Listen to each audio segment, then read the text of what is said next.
For KINGZERO, next GOAT, what about you? Yeah, of course, I'm going to go with my GOAT, N9 for this series. I'm really liking what I'm seeing for the rest of the team, and especially knowing that, Xiao Xiao is also starting to step up to the plate, but not just that. 577 is playing well, YDSS is finding his footing, so I think BaiSha might just get this. And for my prediction, we're going to casters next to get game number 1 started. It's KINGZERO versus BaiSha. It's semifinals. You're only one series away to going to grand finals. Do you want it bad enough? Do you want it, BaiSha? Do you want it, KINGZERO? Let's head into Ankara. Casters, take it away. Thank you very much. This should be a very exciting semi-final here, a domestic rivalry on the biggest stage at EWC, and it is that quality of competition where BaiSha seem to shine the most. I want to see N9 get his EWC trophy. Let's see what they can happen here, because it is immediate, straight through middle. Ice has found a frag, but it's traded out immediately, and BaiSha overrun round 1. Yeah, I think this is going to be a really good contest as we do get underway very swiftly in the opening round. 577 not able to claim control of GR spawn there, but even still, BaiSha in a pretty good spot here, working their way towards that B site with the numbers advantage. Smokes and flashes up. Should be able to get themselves that plant, play out the 3-on-2 post plant, and take the first round in this highly important series for both of these two teams. You want to start off well.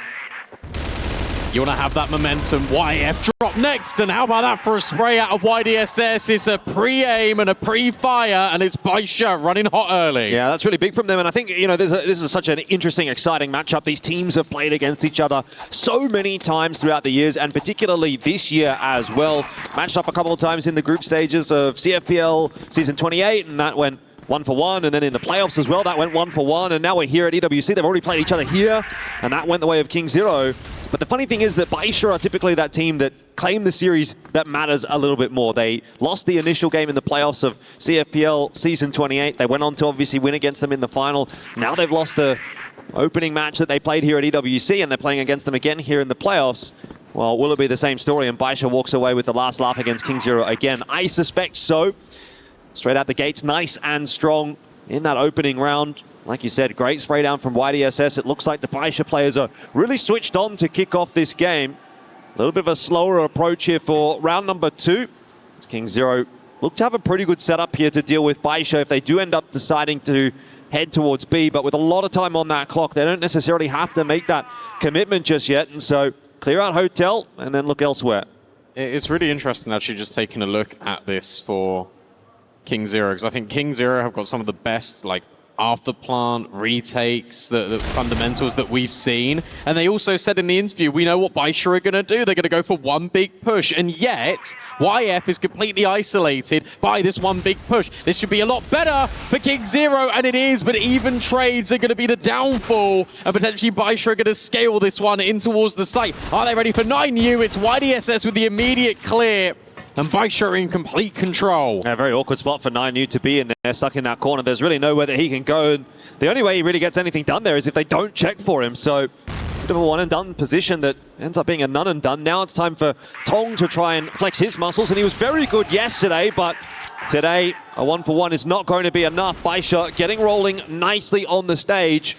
I'm just having a look back at some of the previous matchups between these two teams as well, and Ankara has actually been a pretty pivotal piece to the puzzle for KINGZERO. Their last couple of matches, they have beaten BaiSha on it, so you have to think that if BaiSha is able to pick up Ankara, well then that's going to be pretty scary for KINGZERO.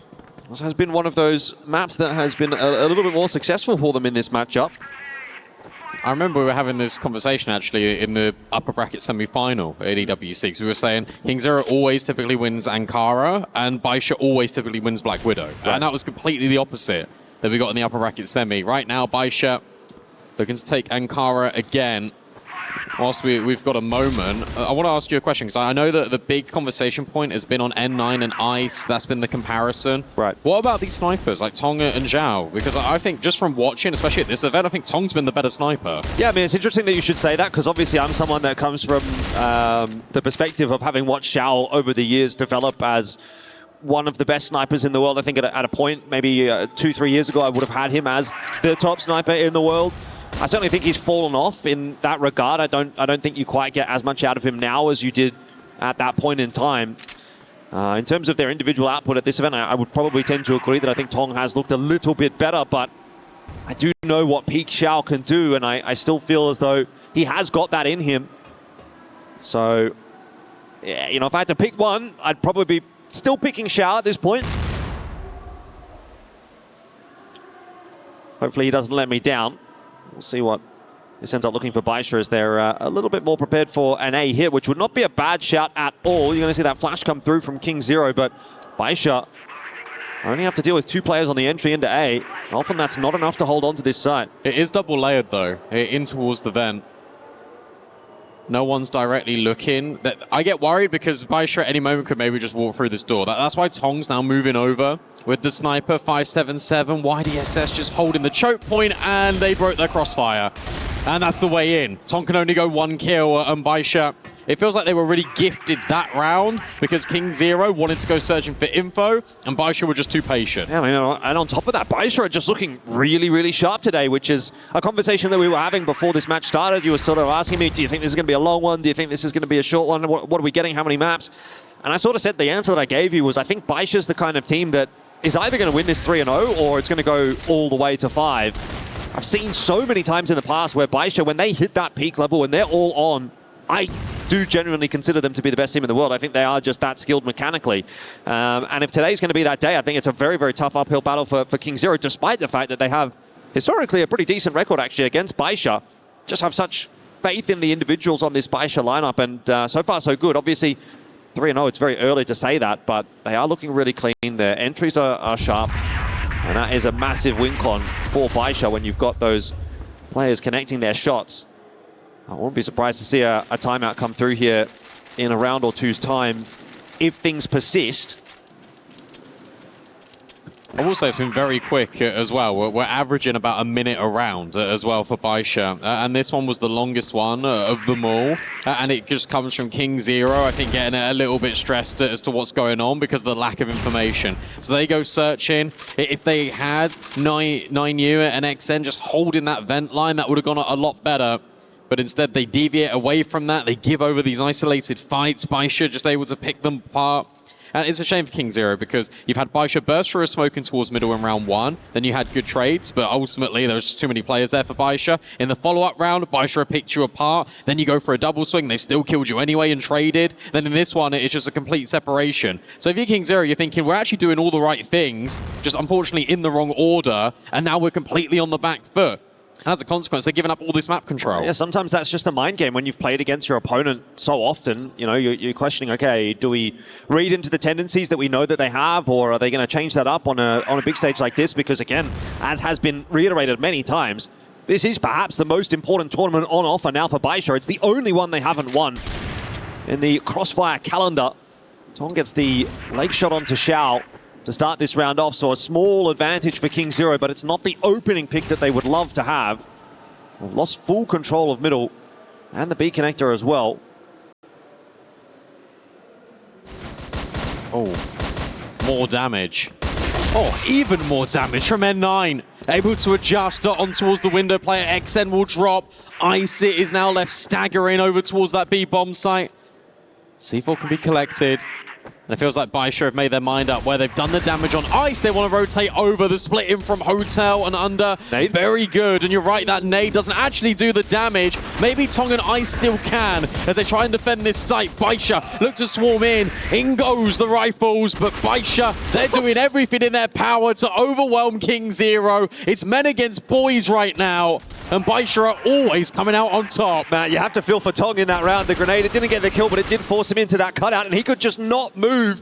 All that pre-fire coming through from the sniper's nest, and he was a doomed man. He was ducked in that corner for as long as he possibly could be, but it was an inevitability that he was going to fall there, and also probably an inevitability that we were going to have to get this tack time out through from KINGZERO. Like I said, at the end of that last round, they needed a conversation in the near future if things were going to persist, and so far, yeah, BaiSha are looking very, very clean on this stage, and Kara, you know, it's been a little bit back and forth, but like I've said, it's been a big important map here for KINGZERO in the past, and if they let this one slip, and particularly if they let it slip in the fashion in which it's going, BaiSha are that kind of team that really runs with momentum and can overwhelm you very, very quickly. So need to see a response here from KINGZERO, but it's very obvious at this point in time that BaiSha woke up on the right side of the bed, and maybe KINGZERO are still in the process of waking up. I worry a little bit about the mentality as well for KINGZERO. Like you are on the, as you say, one of the biggest stages in the CROSSFIRE calendar. You're in the semi-finals of EWC.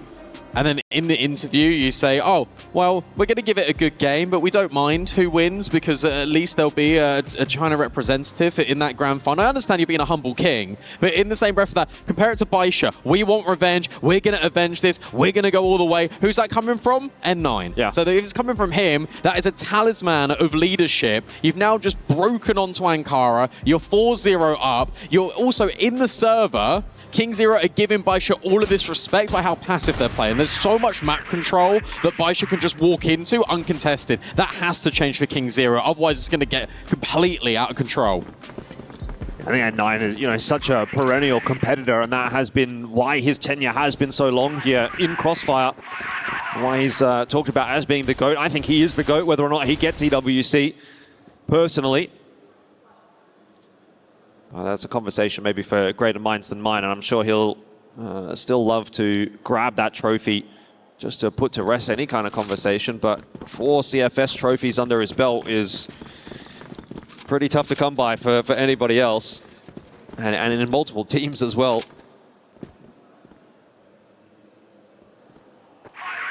It's going to be A again. Nice nade. Thrown back. There was a lot of damage as well. Over towards B, they drop nades from middle onto YF. He's the one wielding the secondary sniper right now. He's got a very deep line towards Hotel. And BaiSha are going to reset the situation. They don't walk into the stack, but they could walk into one of these scopes. But going through middle feels like the right idea here. And it feels like KINGZERO wants to push out to have a little look towards A, but where they've smoked themselves off, that's not happening. So Tong needs to hit his shots. Just kidding. BaiSha aren't really interested in it just now. Yeah, Flash is going over the top here. And, we get those smokes up as well. And I think this is the perfect setup for BaiSha, really. They can kind of just waltz their way into that B site.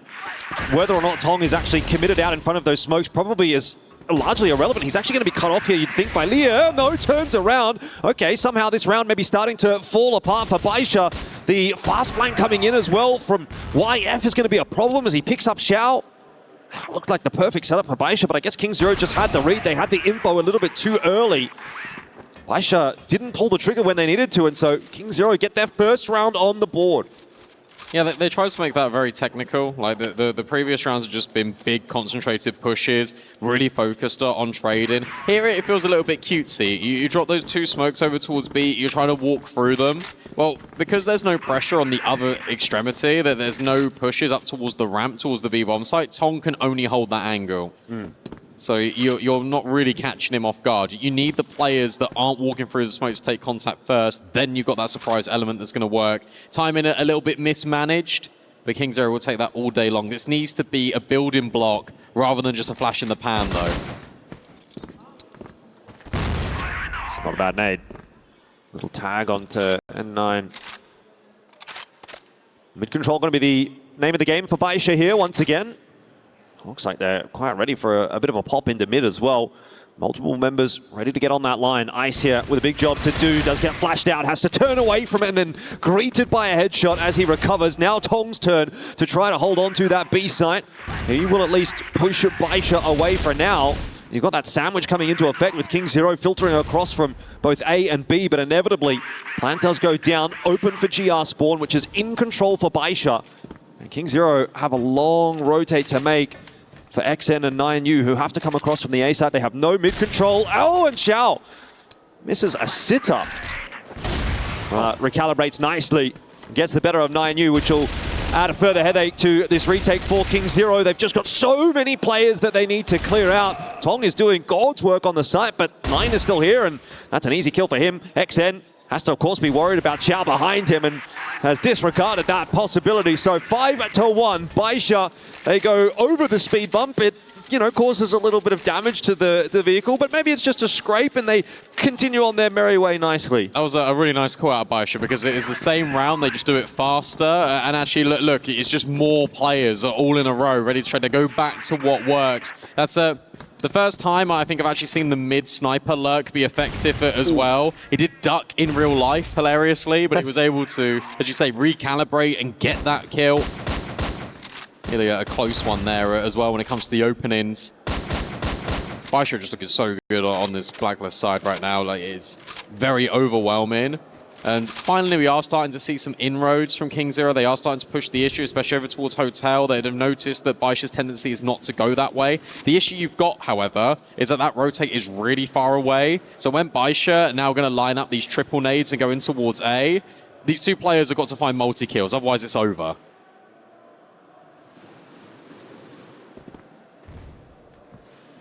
Already a lot of space taken here.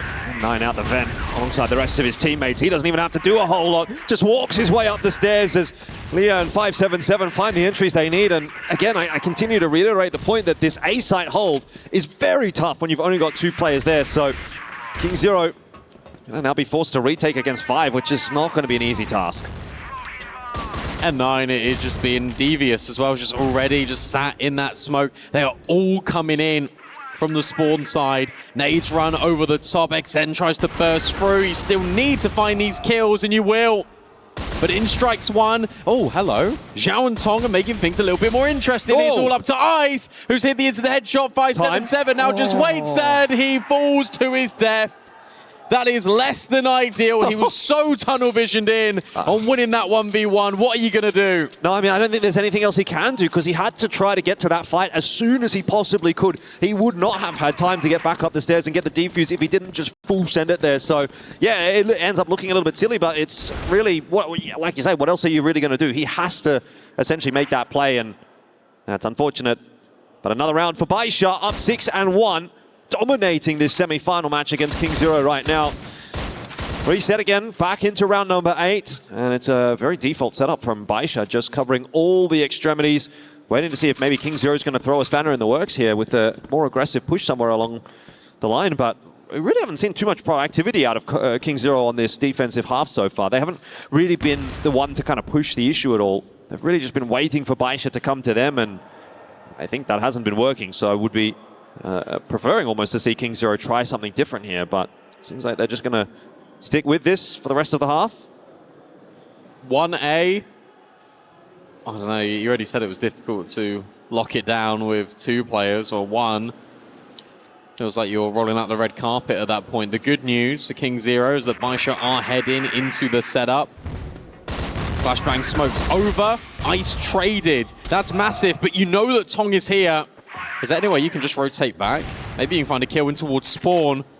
But Tong and YF with the snipers are doing the damage. Xiao can't find anything. So it was going to be BaiSha to walk into the stack and KINGZERO to hold on effectively. I don't really love that one from BaiSha at all. I feel like the spacing was just off. You know, 577 goes in on his own, and then Xiao's obviously sort of forced to push his way through the beacon alone as well. It just felt like maybe there was something that was a little bit miscommunicated there from BaiSha in regards to the timing. I think once they got that opening pick in middle, they thought that they might be able to catch a timing into the B site potentially, and that's why 577 opted to accelerate on his own. But in the end, good hold.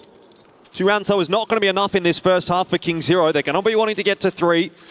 And even 3 is not a great scoreline on Ankara, but at least it gives you something to work with. So last round of the half here, quite a big one. Could be very important.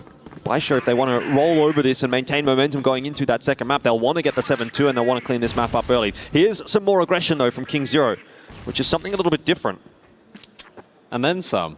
Like, the whole squad is just rolled up in front of the A-bomb site. And now they're looking to reset in towards mid at N9. Has he got a timing here? Potentially. It's all hinging on YF, and there you go. N9 will activate. Toggen 9U now spotted. Surely that's going to accelerate BaiSha to go B. In the end, they don't actually opt to push too far forward. YDSS could have actually maybe made a little bit of a move. Right, BaiSha know they've got a lot of time to work with here, and in the end, the call is actually not a bad one at the moment. It depends on how this fight actually eventuates. 9U in a position, doesn't spot out 9, but he does see Leah, and there's the spray. It's traded straight away. You've still got Ice coming in here to filter on through, but the C4's managed to get out in front of it, and I don't know that Xiao's expecting Ice on the line. This gets very awkward because YDSS is so far away and surely won't be expecting XN set up towards BL spawn to cut off his rotate. I don't even know that he's going to clear this line. He won't. So that'll be that. That should surely be the round unless Leah can put together something of a miracle. He doesn't really have the HP to do it. Neither does Tong. But you're right. one good headshot over onto XN and maybe a bit of spray onto Tong, and this might still come together. Has the time to explore. You got the sight. I don't think you need to push too far deeper into this, but I know that he's a little bit paranoid about the XN flank, so Tong is doing his best. It's all about the adjustment. It's all about whether he can find him, and he does. Low HP, headshot not quite connecting. XN will bail out KINGZERO. That was incredibly close for BaiSha, but it will be back-to-back rounds for KINGZERO, and now they've got something to work with now on this Blacklist side. Now, 100% that round could have really been the nail in the coffin for KINGZERO if they don't manage to put it together, especially if they lose a 3v1. All the confidence would have been lost. But well handled in the end in that 1v1, and we're into the second half now with BaiSha moving over to that global risk side, so we'll get to test their defense. Once again, double sniper will persist for BaiSha as they move over. But for KINGZERO opting to just swap back over to the single sniper setup on their own attack. A slow approach from KINGZERO, something that we've, I think, become pretty accustomed to over the course of EWC. So I might be seeing this half slow down a little bit.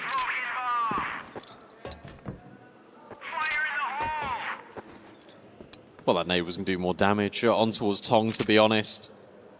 This is much nicer out of KINGZERO, going for a concentrated hit. Difficulty is that you've got really nice crossfires here. For BaiSha, these nades need to be incredibly effective.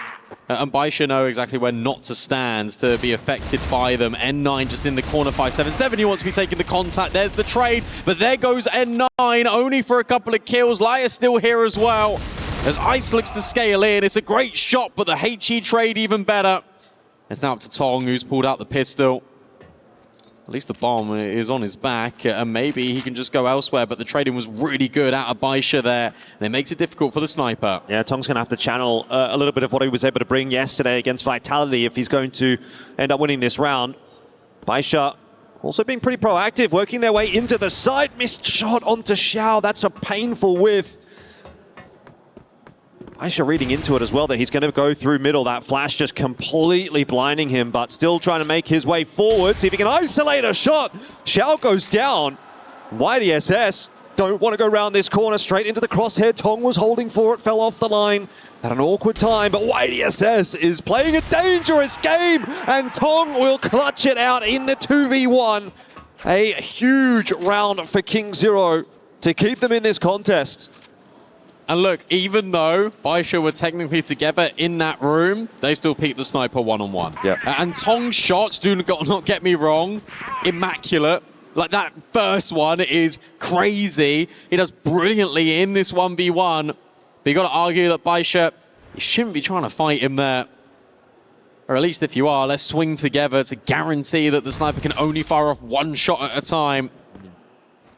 Yeah, it's interesting, isn't it? I mean, I don't know that they were 100% sure that that's where he was, but given that they threw a flash over into mid, they had to have assumed that there was a timing that he could have got there, which he did. You felt like they got so fortunate as well when he missed the initial kill on that deep angle on the A site for Zhao. Like, you felt like, okay, well, that's BaiSha's round to lose. And well, boy, did they lose it. Indeed. So we'll see if this ends up throwing a bit of a spanner in the works here as KINGZERO going to set themselves up for an A take, and 9 once again a sharp shot to start things off, but that's all that can be said for BaiSha as 4 quick frags come through for KINGZERO. And Xiao posted on the line, doesn't even get to have an impact. There's no progression from KINGZERO any deeper into the site.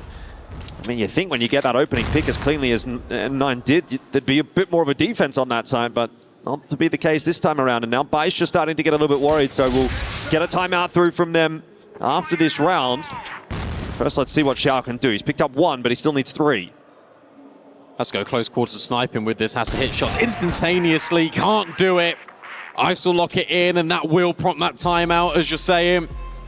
I like this out of KINGZERO as well, especially on BL, because all they're doing right now is that they are saying to BaiSha, oh, we see the pushes that you were making, we'll raise you some A executes of our own. Flashbang's really effective. 577 just gets completely blindsided by the pop flash. Has to then hide under the stairs. That breaks the setup. That breaks the opening line of these players pouring out events. And you're right, N9 gets the clean kill, but then you got the outpour. You got the players out vent. You got the players going on either side of the smoke. Like, he's going to get traded because he is so far in the open.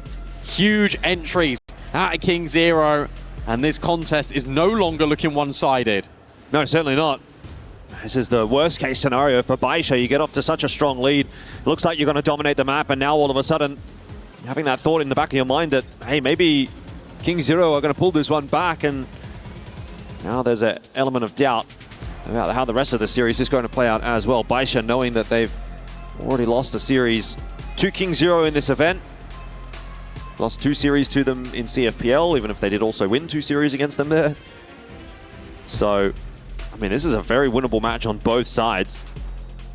Quite animated on the side of KINGZERO as well. It's always important to get underway nicely in a best of 5. I mean, this could be a very, very long series for these players. I think between the two, you know, we often see maybe not necessarily going the distance, maybe not going all the way to 5, but it's very rare to see a 3-0. Something that, you know, we're in for a good 3 or 4 hours worth of entertainment out of this series, and that's also a fatigue factor that the KINGZERO and BaiSha players are going to have to manage.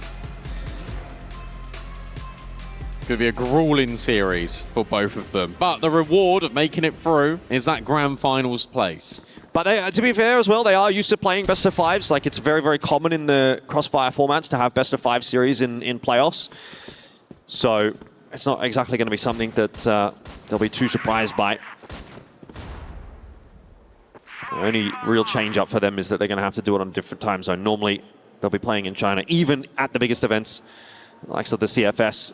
The time zone shift is not something that they're quite as used to, I suppose. But either way, something that both teams have to deal with. So it's a stable platform, or a fair platform, I guess, for both of them. KINGZERO moving into round number 12 here. Looking to set themselves up outside of A, which again has been stacked with 3 players for BaiSha. Even when they did have 3 players on that side of the map, though, earlier on, it was not enough to hold on to the site. So a bit more of a forward hold this time from BaiSha. And they'll see if that unsettles KINGZERO on this attempt. But it is very much going to be an attempt from KINGZERO. They're lining up their util now. If it ain't broke, don't fix it. That's the motto for KINGZERO. And you're right, much more forward setup and a 1-for-1 it again. You don't mind that if you're KINGZERO, but now suddenly N9, he's arrived and he's trying to deny all of KINGZERO in towards this site. And sure, they've got down into the lower portion, but the upper bracket a little bit more tricky. And he's also seen Tong rotate away. Yep, Xiao's going to be prepared for that. Not sure exactly whether that rotator will come through from mid or go through the connector or go back all the way around to hotel, but at least we'll be aware that there's a potential chance someone is headed over towards B. Happy to, by the looks of things, play for the retake, which is fine. 3 on 2. I think that's a good choice for him. Doesn't want to get picked on the plant. There is indeed the plant, though. So now, time for BaiSha to have a bit of a look at how they want to retake this site. And again, a very good opportunity for them to get one step closer to closing out Ankara. They fumbled a couple of opportunities in this second half, and this could be another one of them. Let's see, Tong not able to land his initial shot, so N9 able to push his way forward, close that gap, finish him off, and now YF just way too much to do. You're going to get that deep fuse through from BaiSha, and they'll pick up another round here, go to 7. It's the first round of the second half, and that'll be where some of that belief is going to start to build. Nice little micro as well. You've thrown the flashbang over the top of the site. As soon as you've thrown it, you instantly shuffle to the left. So Tong is very common for these snipers, just on the bomb site. It's just a pre-aim where that grenade is moving over. So that's really nice from YDSS. He also bunny hops out the window so that Tong just can't quite see him. Nice little movements. Aggressive round for BaiSha. But also for KINGZERO, they're just straight in towards middle, and that's going to work out well for Tong. He dumps down in towards the cover, and now they're going to B. But you don't know about the hotel player in YDSS. Well, you're about to, because this smoke is up, but YDSS is going to be the sole defender on the site for the moment. He's trying to dump his util and buy a bit of time. He gets some real damage. 9U and YF, both a sliver of HP, and Ice is also down. So I don't know how he's managed that with the quick spray that he had. There's another one as well. Look at 577. He's now all the way in the back lines. You're hoping that for Laya, you can just wait. You can buy time. You don't really need to fight. But how about that then? He just swings with a pistol. 577. You just need to wait patiently because it's the Laya show right now as everyone is being cast just death and corpses all down in towards Connector. It's a brawl with all of the pistols. Finally, the sniper will get the final kill, but that is ridiculously confident out of BaiSha. I don't understand that round at all from BaiSha. It's just like, they're down on numbers, but it feels like they're the team that has bodies to throw at KINGZERO for some reason. They just kept on coming. I mean, YDSS, I don't know how he got so much damage down. That was a fantastic flick from Leah as well. I'm flanking, guys. I'm flanking. Cool story, bro. I'll just swing with my pistol and find a multi-kill instead. I'll just shoot him in the face. It's all good. 8-5 with BaiSha. Bit of momentum, and you can see they're really fired up after that last round. They'll be feeling it. Hoping to close this map out. A quick point I want to make, obviously we are entering into like the final stages of Ankara, but yesterday 9U for KINGZERO didn't have the best quarterfinal. Right. Here, it's been very consistent from everyone involved, bar 9U in this first map. I don't want to isolate out any players, but it is just worth calling on. Like, we've now got to like the make or break stages. Quarterfinals wasn't the best. Semifinal hasn't started off great for him. I'm going to be keeping a close eye on him as the series develops. Yeah, and I think you can say for sure, BaiSha have done it by committee. This time, gonna have to try and do it once again. B site getting cracked open. Those flashes are not delaying KINGZERO enough at all. And 9 under a lot of pressure. The artillery kind of just landing on his head will finish him off, and KINGZERO clearly not going to go down without a fight. Leah can't see too much through this smoke for now. We do have a kill on the backside from 577, but time is ticking away from BaiSha here, and I just failed to see a world where they're going to be able to put this together. They might be able to isolate another kill onto YF if they catch him in the hotel, but it's going to be a 1-for-1, and that's not really good enough for Leah at this point. He'll have to do something pretty magical to win this round, and eventually does get clipped on the cross there by Tong. 8-6, KINGZERO. I mean, they're definitely making BaiSha work for this. And that's why you talk about players sometimes, because he steps up, he gets the opening kill there, 9U, they get all the good scaling. They've really been favoring like these aggressive hits in towards bomb sites. It hasn't really been this slow contain, this slow creep of map control out of KINGZERO. If anything, they're playing very similar to the way that BaiSha like to operate on Blacklist. They're grouping together and they're just going. It's a death ball in towards one of these bomb sites.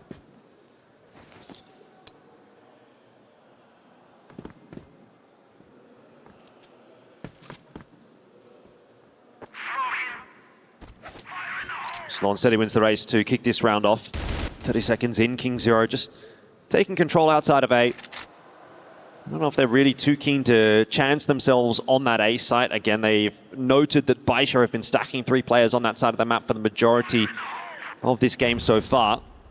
So it seems like the inclination is maybe to just try to clear things out in mid, over towards B. Put a bit of doubt in the minds of BaiSha as to whether or not they should hold on to this stack, try and take a bit more time.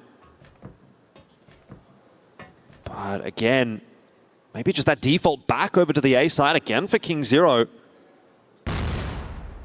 Tough nut to crack with the setup that BaiSha have got.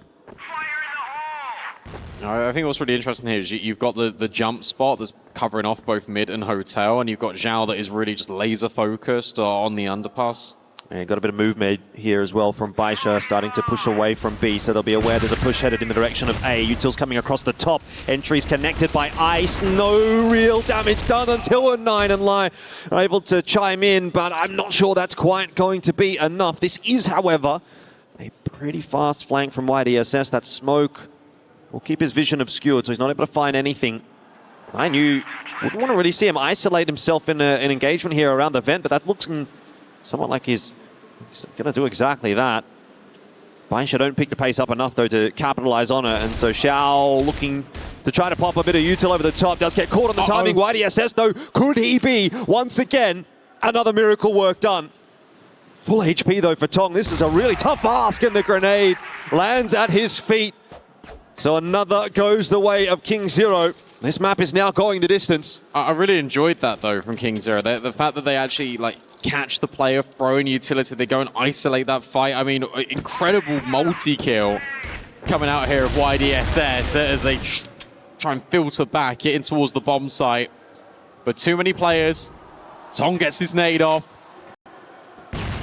Now we find ourselves here, another one-round game in Ankara. It feels like we are just been going back and forth again. It's been a streak of rounds for both of these teams. It's not like we've had one here, one there.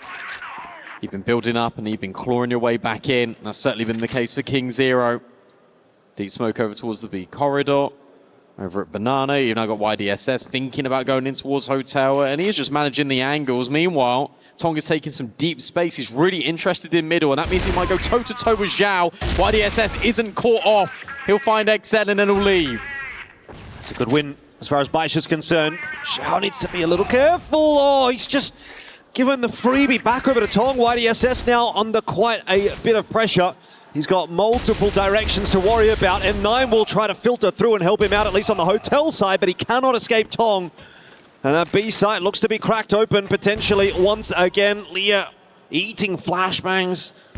Now it's 577 who himself a 1-for-1 quick trade from Tong, again being so impactful, but Leah has that sniper in hand and he can't get it done. That was so close. 8-8 is the scoreline we find ourselves at, and it's anybody's game. I wonder when BaiSha are going to deviate away from this double sniper setup, because it's very clear that how aggressive KINGZERO are being, the double snipers just aren't working at this point. Like, Leah hits like a banger there, like puts it into a clutch. I'd be singing his praises if he's able to get it over the line, but maybe he can be a little bit more flexible with it if he's got that rifle. But no, they keep being adamant about having double snipers. I'm not convinced. I think you validated it in that, but a bit of a faster play here from KINGZERO, so we won't have the time to talk about it too much. Zhao falling. It does alert YDSS to the presence of KINGZERO, but that might be a little bit too little too late. So he's pushed back away into Hotel, and the B site is claimed. At least they've got all the utility already just dropped by KINGZERO. Like, BaiSha have got plenty.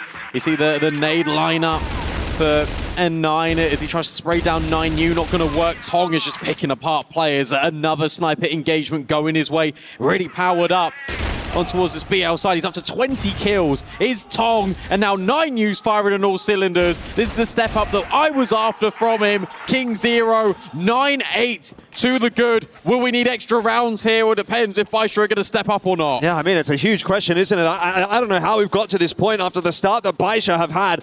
All of that momentum is lost, and KINGZERO teetering on the precipice of closing out map 1. It's been a huge comeback from them in the second half here. 6 rounds already, a 7th would secure it. I'll take a slower approach to start things off. Finally, he's got the rifle. It might be too little too late, though. It's just been Tong just destroying it. It's been really nice to see Ice work as well with these entries. Very selfless player, Ice, despite all the good stats like we spoke about on the desk, but he's just so happy just to go in and just create space. It's so important, especially on the Blacklist side. Deep nade doesn't do any damage to any of these players for KINGZERO, and it looks like the destination in mind is set. They want mid again, but the bomb is outside A, and if BaiSha push at any moment, they could maybe find it and more. I'm not sure that they're going to push, though. Typically, if you're going to see a push out of A, it's going to happen right at the start of the round. Or if you've lost control elsewhere, maybe you're down 4 on 5, then you choose to take that risk. But in the 5 on 5, it would be somewhat unorthodox, so KINGZERO are going to get away with it. Now, it does look like KINGZERO are going to default again back to this A hit, which had been so successful for them. And why not? I think it's not a bad call at all. Been able to get a number of rounds on this A site. It's another variation, obviously. You can see the setup is different. There it comes. Oh, 2 for 1 on the entry initially. It's a good sign for KINGZERO. 9 up on this site. Gonna try to hold on, and he is waiting for that rotation to come through. YDSS will help him out. And 9 just tucked behind the box. It's going to be the cancel called by KINGZERO. They have time for that. I suppose so, but look at N9. Wait, they're not leaving. They're waiting for this aggression. They're waiting for N9. Tong is going to find YDSS. It's the cancel to maybe go back into the recommitment, but BaiSha is still here on A. 30 seconds left. N9 and Zhao will now repivot. In fact, N9's leaving. 20 seconds left. This is so cheeky. Out of KINGZERO. They need to just get by this sniper. They need to get by Zhao, who's having a little bit of a rough go of it compared to Tong. It is 9U that will get the time in.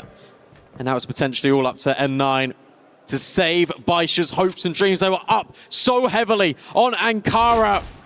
But the bigger they are, the harder they fall. KINGZERO will take their map pick of Ankara emphatically towards the end. Yeah, that is crazy. 10-8, another Ankara going the way of KINGZERO, as it has many a time before against BaiSha, but I'm sure BaiSha are going to be ruining that opportunity, and we'll see how impactful that's going to be when we get to the end of this best of 5. But that really feels like that should have been one that was on a silver platter for BaiSha after that 6-3 lead that they had in the first half, but not to be this time around, so they'll have to work a bit harder when they come back for map number 2.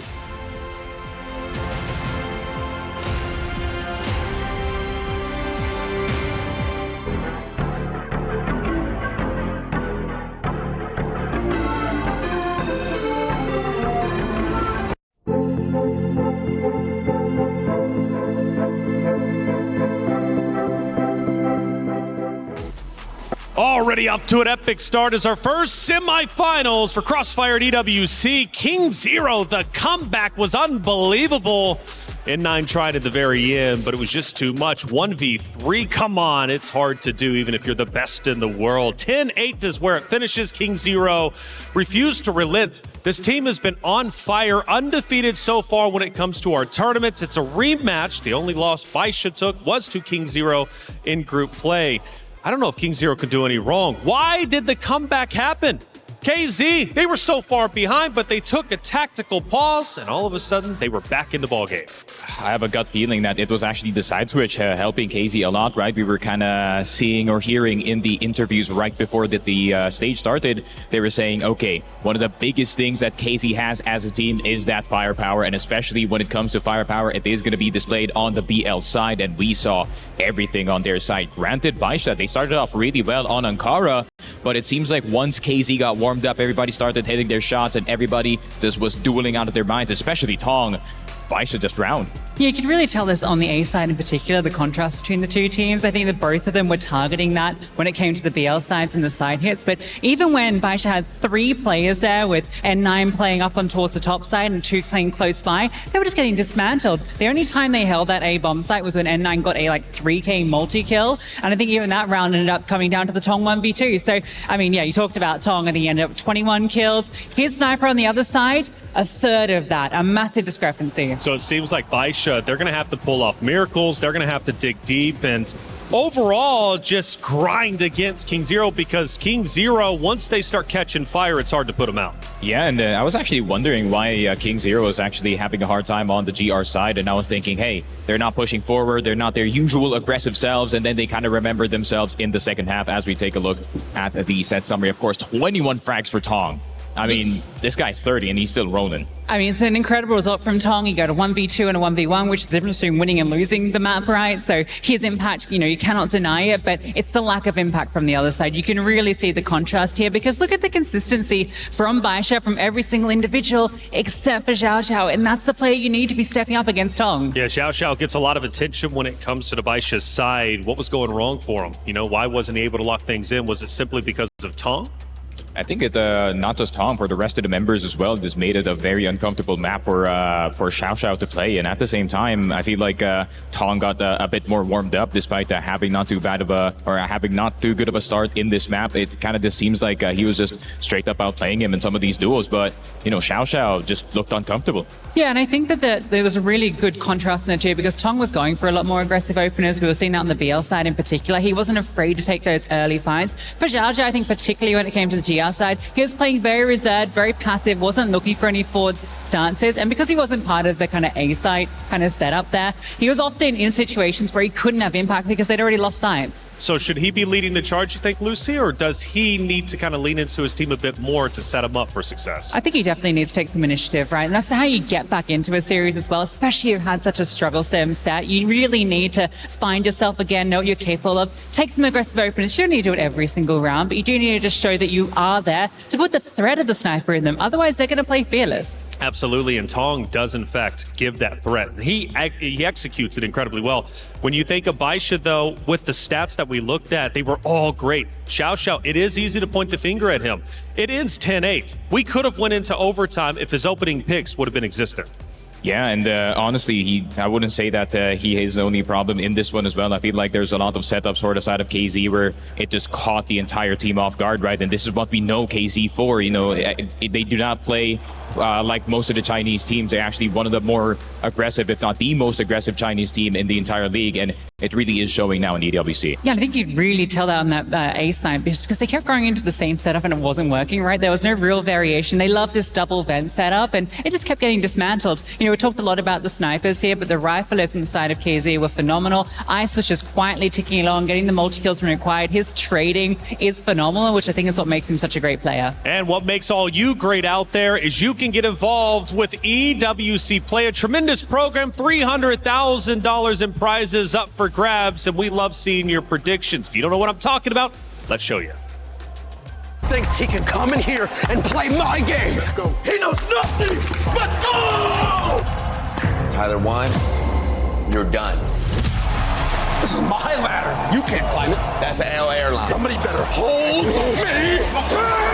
Okay, yeah. Do something then. Raw energy. House of blow the house down.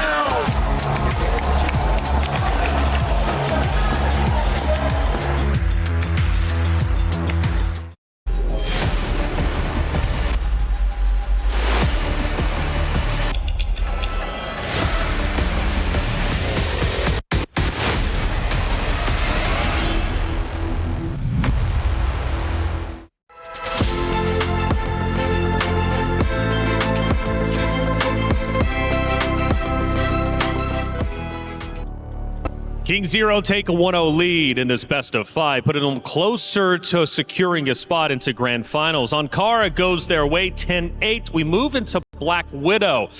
Now, because Ankara already ended 10-8 and Black Widow arguably could be a 50-50, Lucy, this is going to be another battle to the death. Yeah, it's been one that's been really back and forth between the two over the last 12 months. And obviously, the most recent outing was in that group stage game, which was a KZ victory. That was a 10-4, so it was quite dominant, to be honest. And that now has me scared just because of how confident they're playing. You mentioned the aggressive style. I think that matched up really well on Black Widow. And even though it's a map that BaiSha have traditionally relied upon, the form that KZ come into, especially off that BL side, you really got to be scared for BaiSha. Adjustments for BaiSha going into map 2. Again, they didn't lose badly. It was 10-8. It was very close, but they need a little bit of extra to get over the finish line. Yeah, they need a little bit of that extra oomph on Xiao as well, because this is one of the most important maps for a sniper, because you're opening up for mid, you're opening up for long A, you're opening up for house B as well, and there's so many options that you have to take as a sniper. I mean, the rest of the team is playing good for the side of BaiSha. It's just him. Yeah, and you know, you've got Tong who's playing a fantastic game, but they have a second sniper as well, right? YF can take up that mantle at any moment, and he's already shown how good he is on that secondary sniper. We're putting the attention on Xiao. He needs to step it up. Only 7 kills when it came to the last game, but he needs more, especially on the lanes at Black Widow. Will Xiao be able to match the energy of Tong, or will Tong continue to do Tong things? Getting the highlight reels. It's map number 2. It's Black Widow, KINGZERO versus BaiSha. Should be a very interesting one here on Black Widow. Will it continue to be the Tong takeover, or will Zhao finally step up and be there for his team? That's the question the desk have asked. There's only one way to find out as we jump into the thick of it. It's KINGZERO on GR. It's BaiSha going for the early aggression. And how about that then? 577 has got the pistol out. He's found 2 kills. Make it a third. Nine spotted as he tries to creep back in late in that engagement. Now it's down to YF to hold onto the site. That's not going to happen either. So Tong, the last man standing, is going to be dealt with. And that is, again, out the gates strong for BaiSha in the same capacity that we saw on Ankara. This time, obviously, Black Widow, I mean, again, has been a big conversation point for BaiSha, especially in this matchup against KINGZERO. The last 3 games they've played, they've beat them on Black Widow. So, you know, you'll need to see maybe that KINGZERO change-up come through once again. That was a 20-second round, by the way. I should say, by the way, not the most recent match, the one that they played at EWC, but the previous games before that, it was BaiSha that picked up the map of Black Widow. So again, if KINGZERO can, you know, find a way to sort of channel what they did in the Group B match, they could potentially be up 2-0 here, going through to an AG.AL, which they also, by the way, beat BaiSha on in their most recent match. So, you know, there's a bit on offer here for KINGZERO.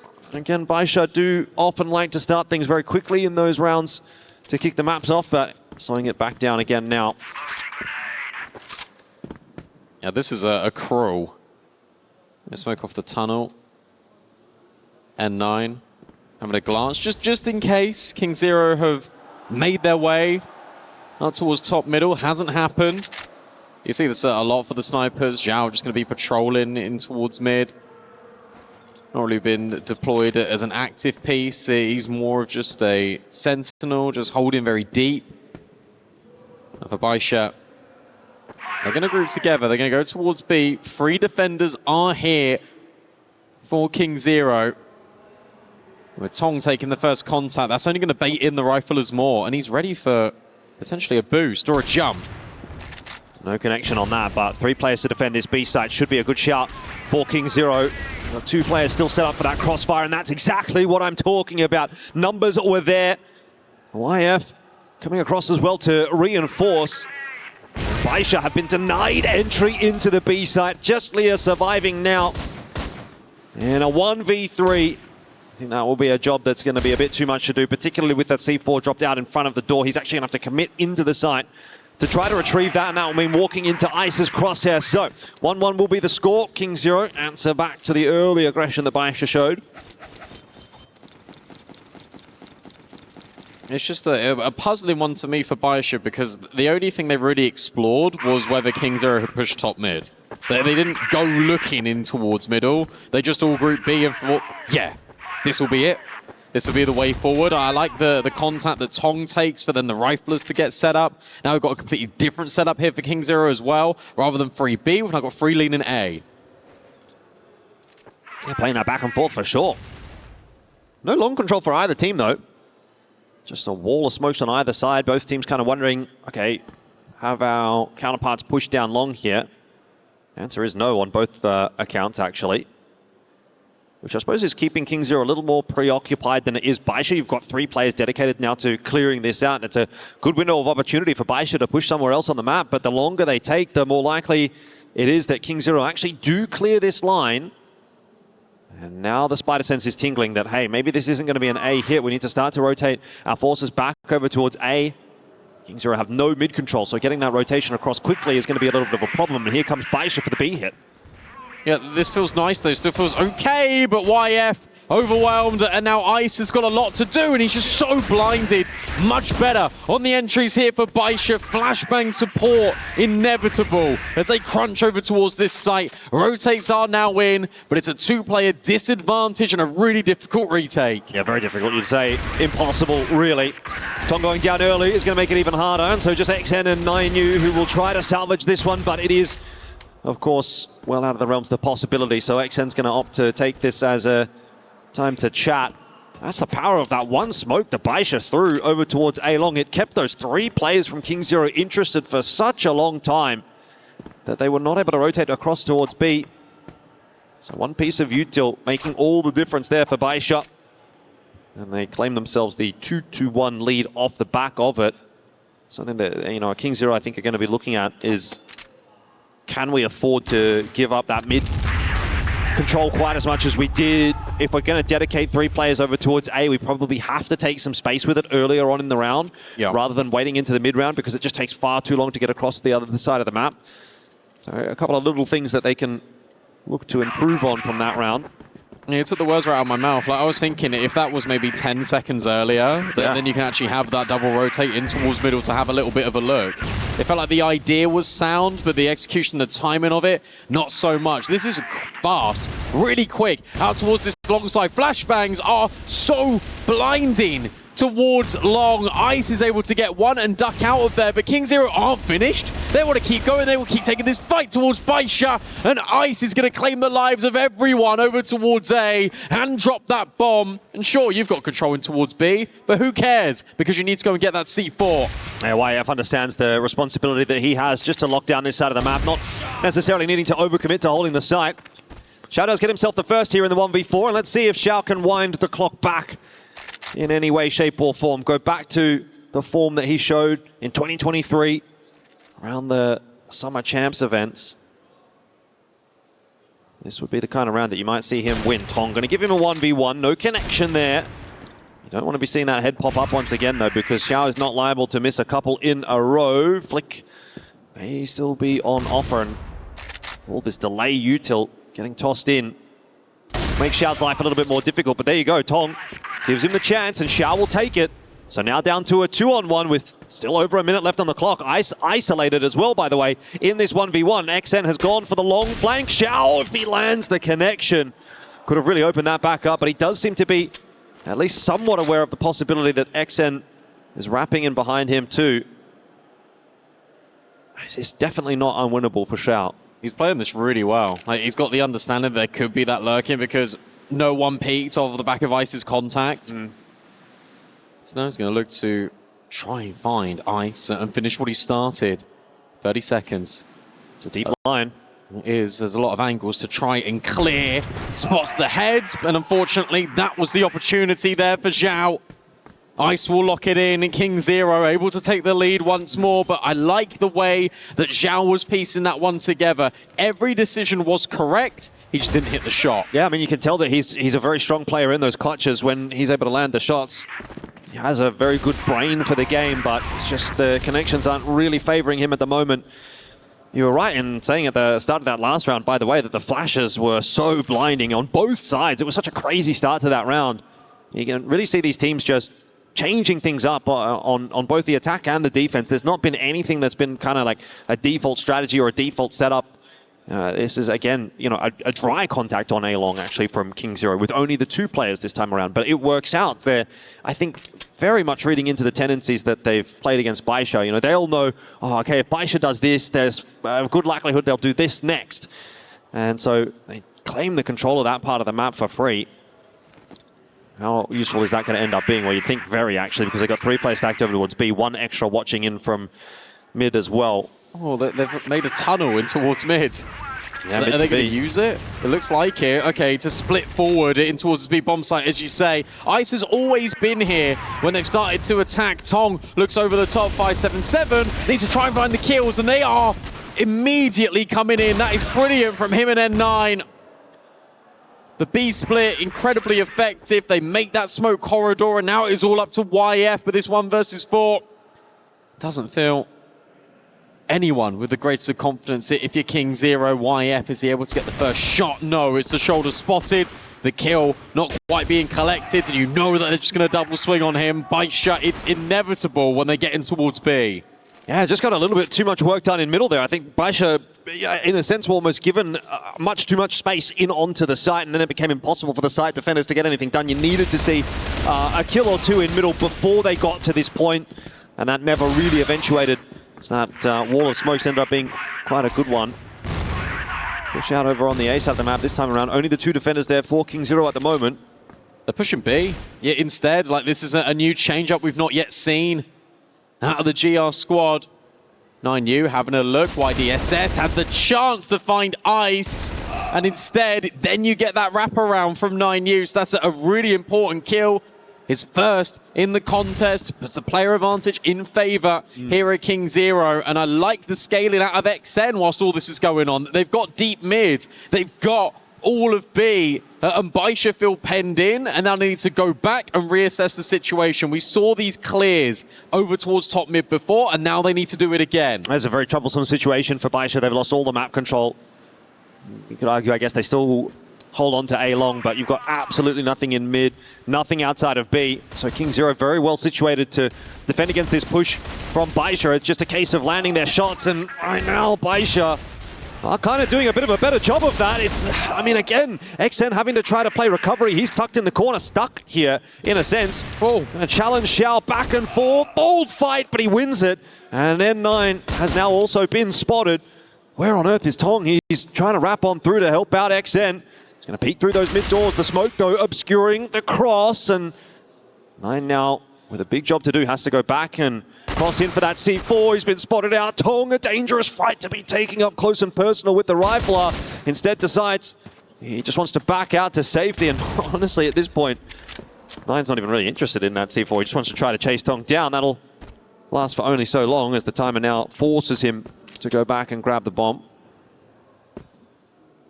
And now it's a guessing game as well for Tong. You've got to figure out where your opponent has gotten off to.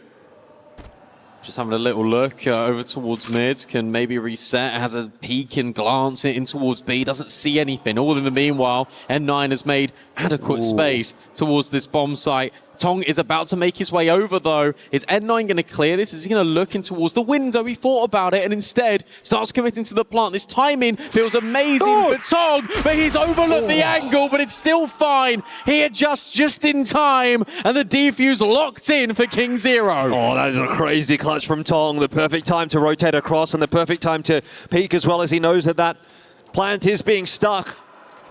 It's unfortunate for N9, didn't really do anything wrong. It's just that Tong did everything right instead. I felt like that was a bit of a must-win, actually, for KINGZERO. Things were starting to look pretty awkward for them in this second half. BaiSha accelerating again. Oh, sorry, in this first half, the second map, I should say. BaiSha accelerating again, but just slowed back down by KINGZERO, keeping them honest again. And sure, that was Tong's timing, right? But it was the excellency out of XN. He just fights and stands at his ground. Really felt like all of the kills were spinning up in favor of BaiSha, but no. XN will deny, guarantee that round for KINGZERO. Put Tong in a favorable one, and now look at this. Another push. It's the Ice 9U combo, but they are ready for it, BaiSha. Needs to be traded down, and will be, but you've still got 5-7-7 here to seal the advantage for KINGZERO. That's important. That's a really important shot back from YF. That denies all the space. You're right. N9 thought he had a little bit of an opportunity to walk in through middle. Now the same thing happening with Tong walking out onto long. YDSS is there waiting for it. A missed shot here from Tong. Could be the end of his life in the end. Info's given and he backs away. You'd be expecting a hit now towards A, noting that long control is lost.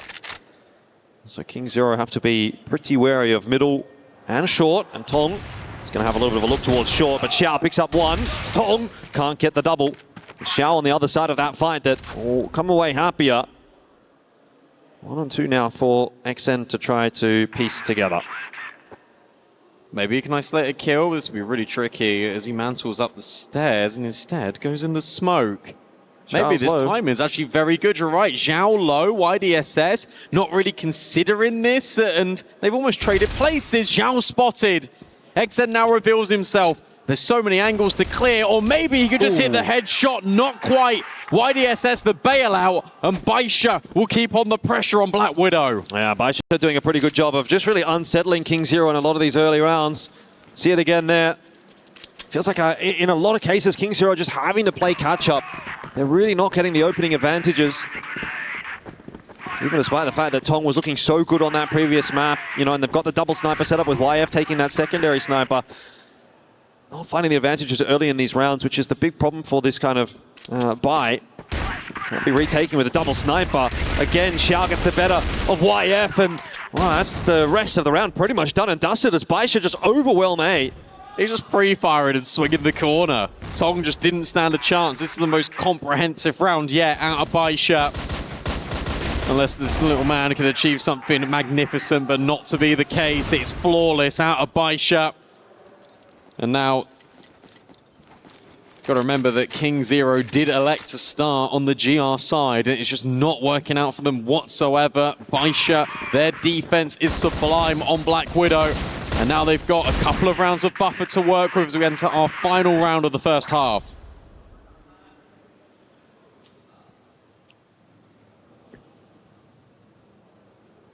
KINGZERO will no doubt be looking for the 5-4. It is a little bit of a BL-sided map. So 5-4 would not be a bad shout for KINGZERO at all. You can get it done on both sides, though. BaiSha will be feeling confident at the moment. They're flowing pretty freely through Black Widow at the moment, and kind of prompted out a 3-player stack over on the B side of the map. No presence at all towards long. KINGZERO have no info. I mean, this is a setup from KINGZERO where they really cannot spot anything at this point. Maybe you're going to see someone rotate through mid as YF, but aside from that, the information that you're going to get is, oh, they're hitting our site, and then you're scrabbling to defend. You're not getting any advance warning at the moment with this kind of a play from the GR side. Especially with that smoke. Now you can't see anything down middle. This is pure instinct out of KINGZERO. That they're just relying on the fact that they trust their read. And instead, YF and Tong are now looking to batten down the hatches on this A bomb site. YF will, I was going to say, take the first contact, but the timing not quite there. Meanwhile, the utility comes in from the long side. YF will find his mark, and in fact, get a second. 2 for 2, is that good enough? Potentially, because the bombs drops. That's going to waste time, and that means that KINGZERO can rotate over. X are not too keen to peek around that box, but now knows that he's stuck, tucked in the corner. The push comes in his direction, 1 for 1, about as good as he can expect there, but again, buying more time. As that bomb drops onto the floor, that again allows time for the rotation to come across, and Ice comes into play, gets the better of Xiao. 9 on his bike, over to B. And another 1-on-2 attempt. This time it's BaiSha that have the deficit, but a clutch that could potentially be part of the nail in the coffin for KINGZERO. On Black Widow, if N9 is able to close this one out. I thought he was going to go all the way around the world there. He doesn't. There's utility as well, but I just would like the guns out and them swinging together. They now identify where he is. N9 trying to isolate the fight. How about that for a first shot? Maybe he can do it for BaiSha. Maybe he can put the stranglehold on KINGZERO as he plays ring around the rosy with 9U. Has a look at that defuse. Got no idea where 9U is, but 9U can't finish the job. Is there enough time? I don't think so. I think BaiSha have done it. 9 certainly has done it. There's definitely no time for the defuse there. As soon as he got that first initial kill on the player entering the box room, you kind of felt like that one was doomed if it was not immediately traded, and so it was. BaiSha goes for 6. Once again, Black Widow, which has been BaiSha's home ground territory traditionally in this series against KINGZERO, is leaning in their direction. And that, at the moment, is setting us up for a very big best-of-5 series between these two teams. We'll still have to see what KINGZERO can do in the second half. There's a lot of util being tossed to kick the round off. It's a bit of a back and forth over long. But BaiSha boldly pushing through that smoke will get the info that there's no one from KINGZERO there. I'm just gobsmacked. That headshot immediately. The drive-by. Oh. You can't make it up. That's why he's the GOAT. And 9 gives a lot of breathing room here. Zhao on the off angle.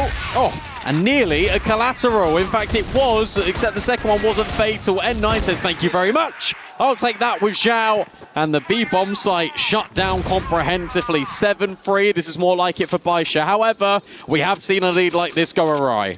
Yeah, most certainly. I mean, you'd be leaning back towards that Ankara result and thinking, hang on, how did that go so wrong for BaiSha? But this one on Black Widow, you'd have to think is signed, sealed, and delivered. It is their map pick, right? If they're going to know how to close anything out, it should be this one. It's going to take a real resurgence and recovery from KINGZERO if they're to get much more done here, because it is looking like BaiSha are locked in. And it's led by the front by their, two most experienced players in N9 and Xiao.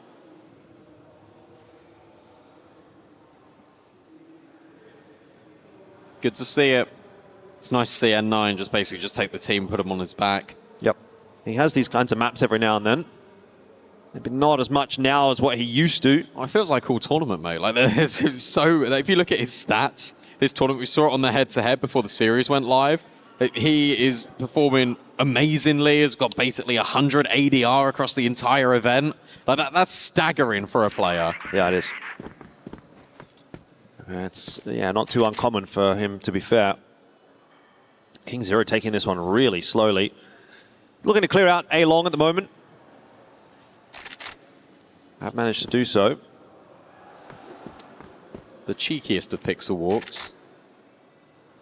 Doesn't net anything. YF. Oh, also looking for toes underneath the box. Nothing spotted. So nothing gained, but also nothing lost really here for BaiSha, as they will gamble most of their pieces over towards this A-bomb site. And with under a minute left on the clock, KINGZERO, it does feel like they want to go in this direction because of the space that YF has got. So that they sort of park the sniper, and now they look to go in towards short. And well, that's the info. The issue is there's no clean kills.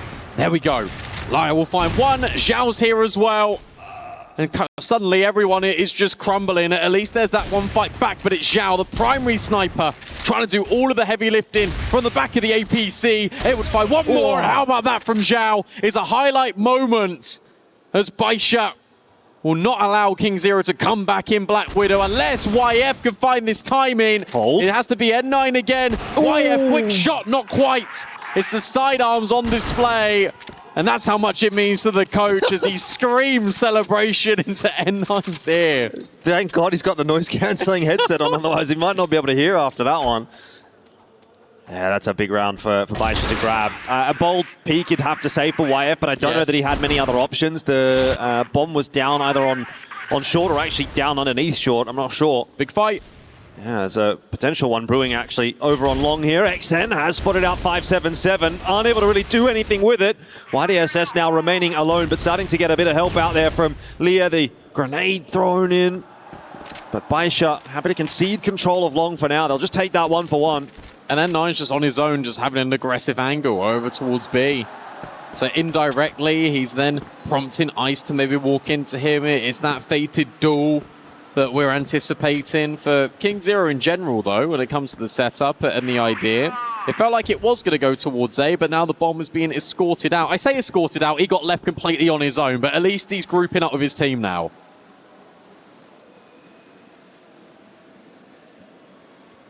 Don't have to move too quick here if you're KINGZERO. 1 minute and a half left on the clock.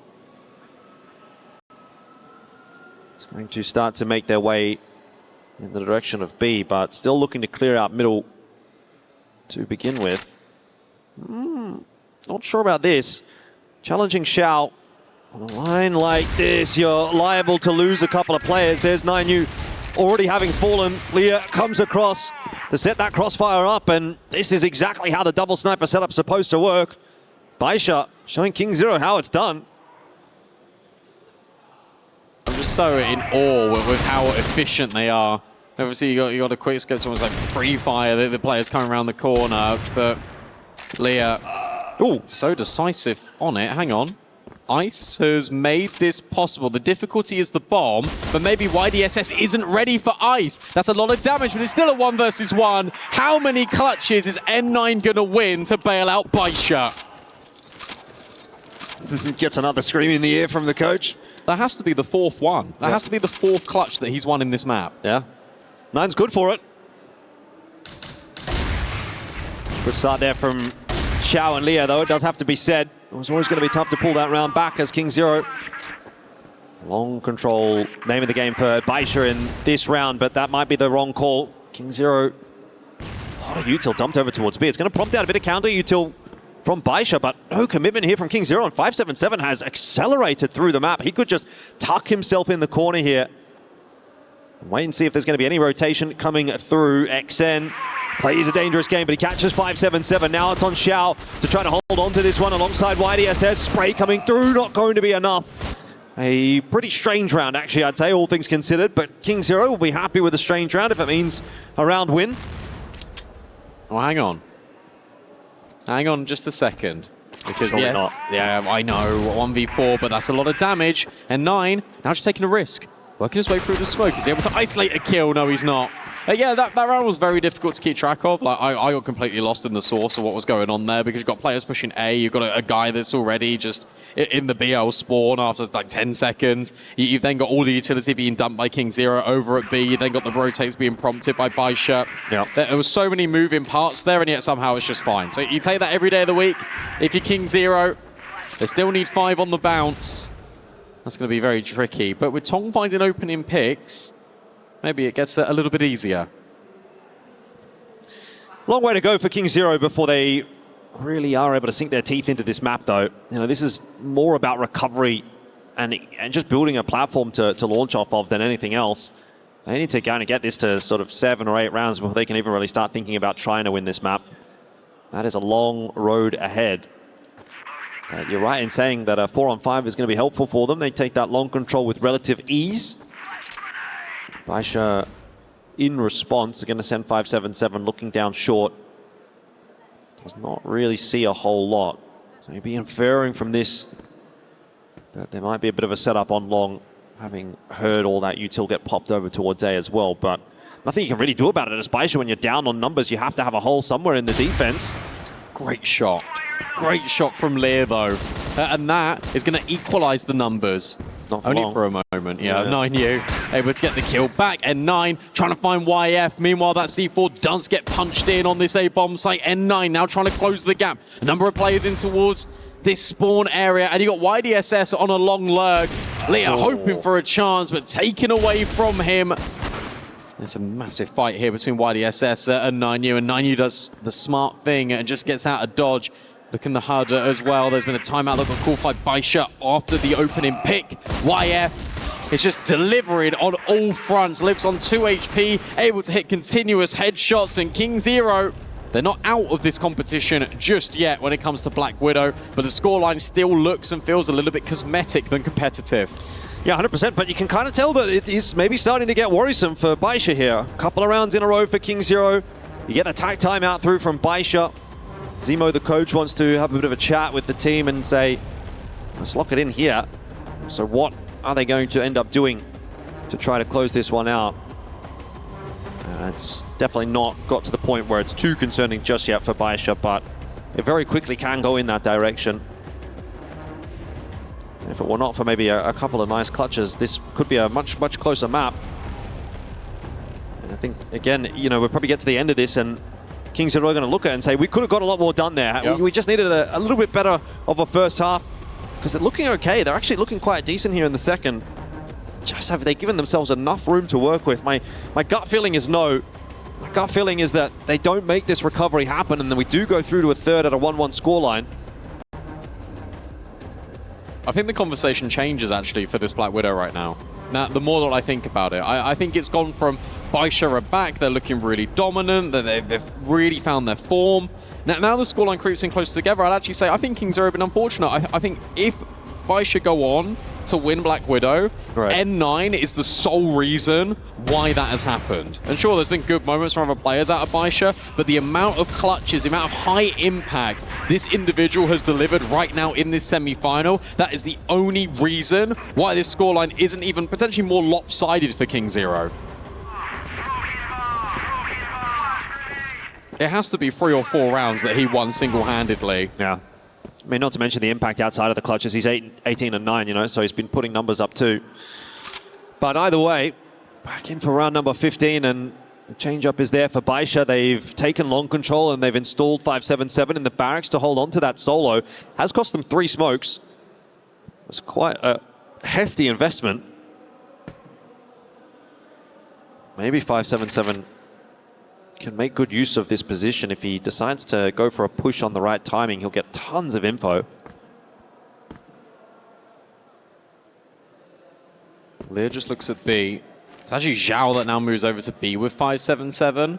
So actually it feels like they just want to have this investment over towards barracks. So you're going to have the sniper taking the contact, then you're going to have the rifle just on the next peak, baited in. This is all null and void, though, if they just go in towards Cat. Like, they're just about to push now here.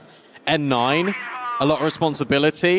The jump up, is he ready for these players? Yes, he is, but he can't get the kill. And now you're left scrambling if you're these players out towards long. A drop down, a big kill out of YDSS. Leah's also able to get the find back as they rotate over towards A. And you still don't know about this long portion. Yeah, Xiao's there as well, so they do get the better of one, but you still got to deal with Xiao. That line, and Leah's snuck his way out through the smoke. The C4's down on the ground, but I mean, what is going on there? That's just a miscommunication between Xiao and Leah. Xiao was backing off, Leah was committed. If Xiao would have swung through from long at the same time, I think this round might be over, but instead it's into a one-on-one. Tong v Xiao once again. The tables have turned from map 1 to map 2. On map 1, it was Tong that was popping off. This time it's Xiao, and that was very nearly the end of the map right there. This shot, though, from Xiao. But if you had to put money on it, you'd probably say that in this 1v1, you'd back Xiao, given the way that this map has been playing out so far. See if he can get it done against Tong. Hasn't spotted out the barrel there. Needs to clear the box. Had a suspicion. Trying to draw out a peek. Tong biding his time. Will get it done in the end. Xiao not able to flick. And KINGZERO get within 3. I thought he was going to shoot it. I really thought he was just going to wallbang the box, but instead he's using the scope to snuff out the barrel and couldn't spot it. Tong has tucked himself in, crouched down, and held his nerve. Important for KINGZERO as they find their way back in this, and he doesn't immediately swing off of the immediate tap of that bomb. Wires were not being committed at the second time of asking, though. He is able to deliver. XN taking a very aggressive line. N9's also been brought down incredibly low. I don't think they're going to be prepared for how close XN truly is. Oh, they've scurried away, haven't they? A reinforced middle with Xiao. He's on the way back over to A, though. So it is still N9 that's holding on to it solo. Has to be a little careful jumping across there, because Tong's also watching the line with the sniper from BL Spawn. 577 now getting tagged as well. Some good early inroads being made by KINGZERO, but no picks, no kills as of yet. Doesn't really make the job any easier for KINGZERO. No map control, really, if you think about it. True. It's just going to be really difficult, I think, for KINGZERO. Like, sure, you've got the tags, but you're right, it isn't fatal. I just feel like you've got to group up together. I like the idea in the previous where you ran that split, you drop down it in towards the spawn and you try and overwhelm. Yeah, box room was smoked off early on in the piece. Long completely ignored by KINGZERO.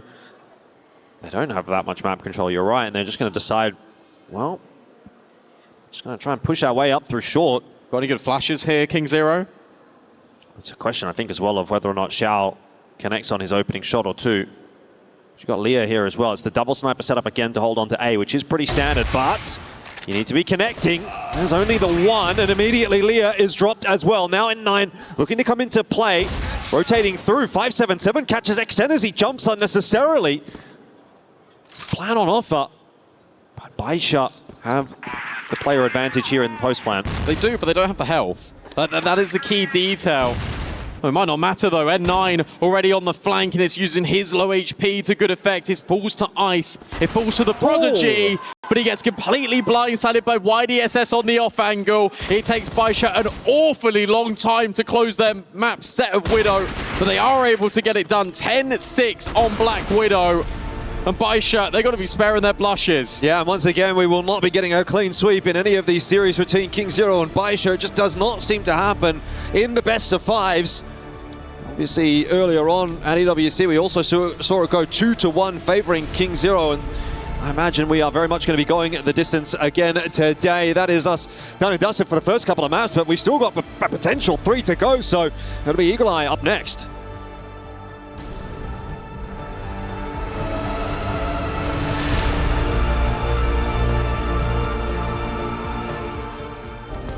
Play is in our DNA. Whenever we let it out, it becomes our superpower. Now imagine an entire city being built to supercharge it. Kadir City, powered by Play.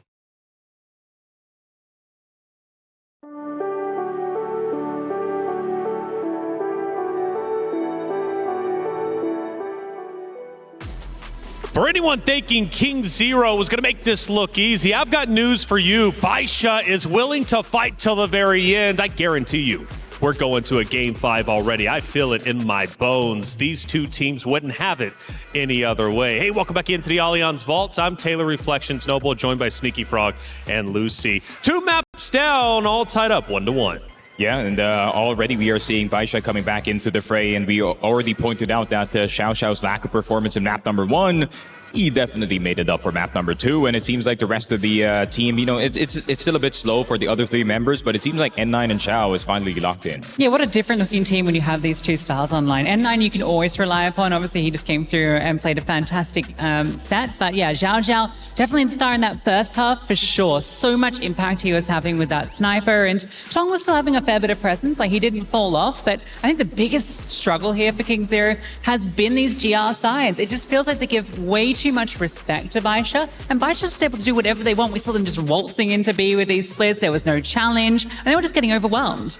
Yeah, and it kind of seems like KZ took a really good defense, is a good offense, maybe kind of a vibe on them, and that's not really the way to go when it comes to CROSSFIRE. You're going to have to play both sides of the map very effectively, and it really is evident, right? As soon as the side switch, you can see KZ kind of trying to roll back on the BL side, but yeah, I mean, you really have to play that first half to perfection, especially in a map like Black Widow, where, you know, a huge lead would have actually been a big benefit for the side of KZ, and they could have easily closed it out in the second half, but BaiSha Gaming, with them having that much leeway after the first half, it just made it easy for him. Yeah, 1 point leading 8-3. BaiSha did fight, or excuse me, KINGZERO did fight back.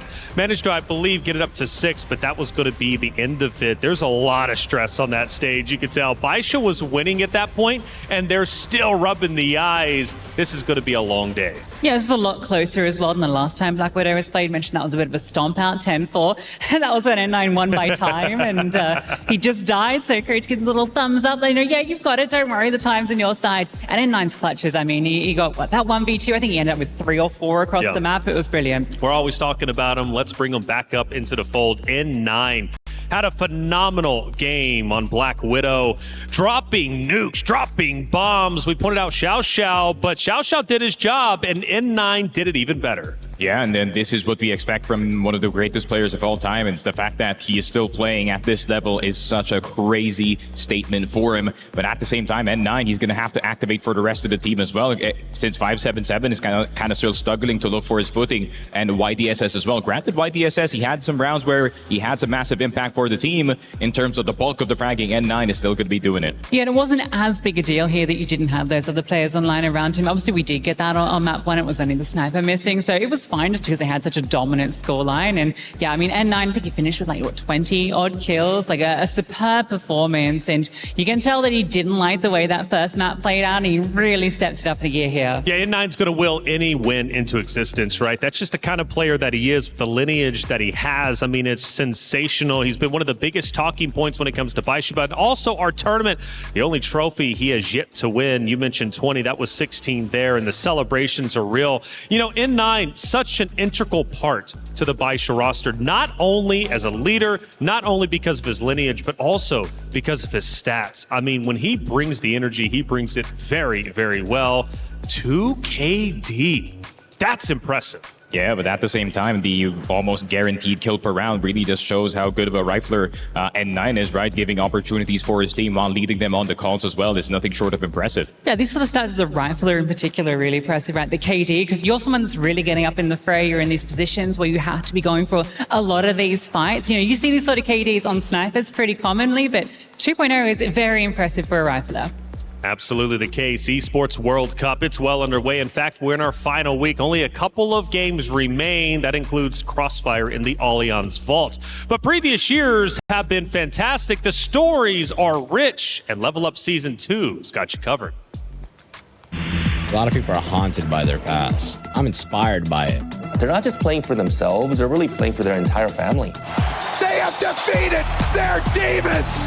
They have crushed the curse! We were there. For every click, every clutch, every respawn. We were there for the years of grind. And we're here. Now. The proud founding partner of EWC. Powering the biggest event in gaming. Shoulder to shoulder with the world's best. Making history. Greatness deserves a stage. Lenovo Legion. Reach your impossible.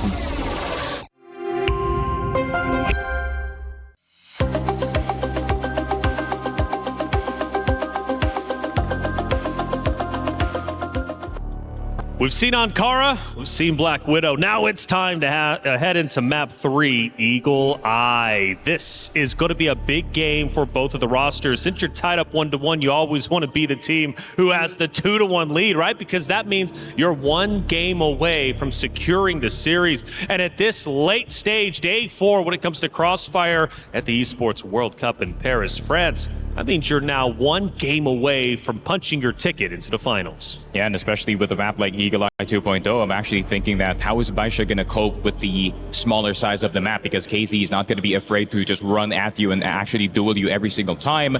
I hope BaiSha is going to find a way to kind of neutralize that early. Yeah, because KZ were really good on this last time they played as well. That was a 10-5 result, and even though BaiSha did beat them on it in CFPL, so you know they do have that history. It has been a very good KZ map, suits the sort of BL side especially they like to play. So yeah, we'll see if BaiSha can continue that momentum, because it did feel like KZ built back into that second map. It wasn't just a wipeout.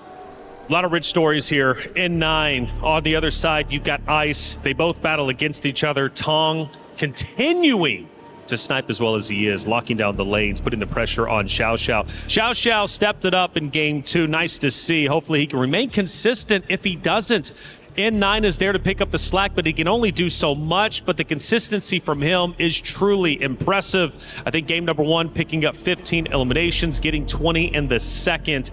He is truly that guy. YDSS, though, is also playing a valuable role. He goes into game number 3 on Eagle Eye, looking to shut down the side of KINGZERO. For KINGZERO, though, a lot of attention on Ice and Tongue. Who else do we look out for? Is YF true factor?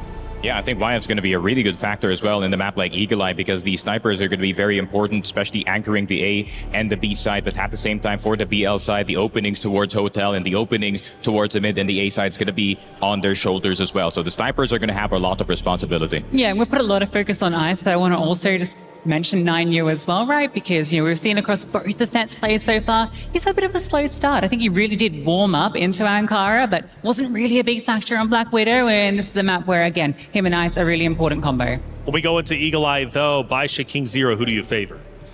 I would say KINGZERO for now, because I feel like their style really does match the size of Eagle Eye 2.0, and especially teams who are good on this map, like SDS, really just like to run at the opponent, and that is KZ.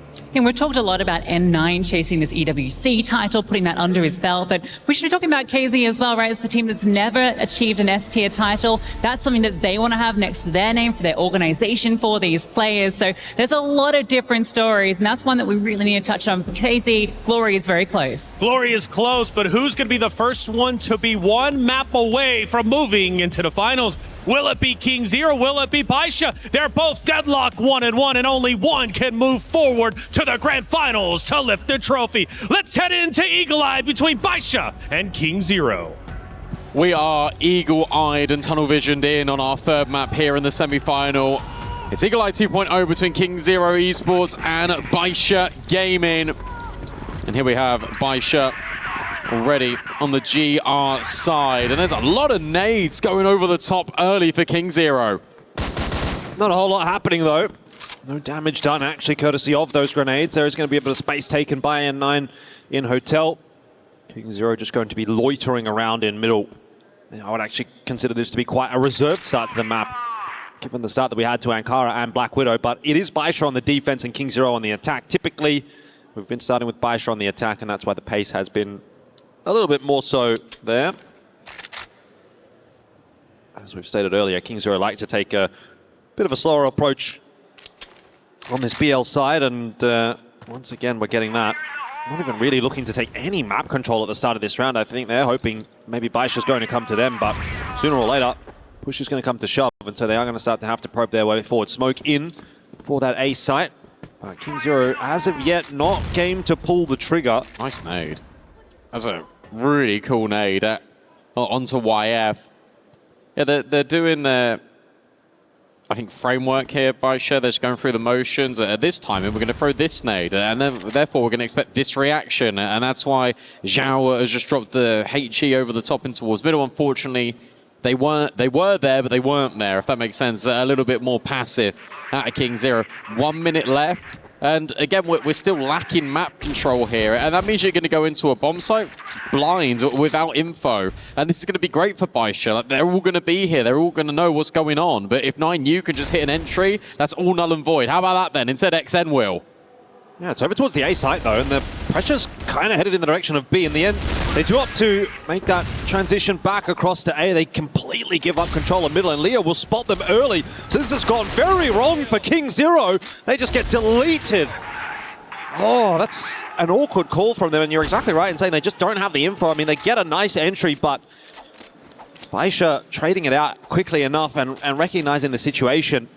Shut it down early on in the piece, and look, if KINGZERO are going to play this double sniper setup on the attack, I think you are going to see more rounds like that where they are really looking to take their time and see if they can work a pick somewhere. But if you're unable to find your pick and you find yourself in a last sort of 30-second situation where you're trying to push sites with the double sniper setup, that's not going to be easy.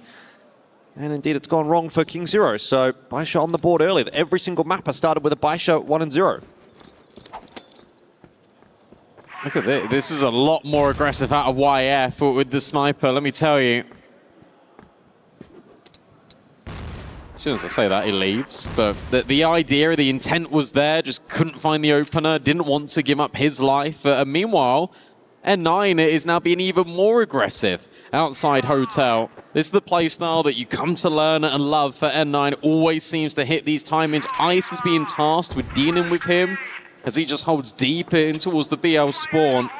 And it's KINGZERO yet again in towards mid. They are getting a lot of nades out, I suppose, from BaiSha, but BaiSha are just completely fine. They can do this little delicate dance where they can just hold deep sight lines. They can say to KINGZERO, right, the pressure's on you. Like, you have to go in towards the site, crack open our defense, and plant at the same time. Can you do all of that?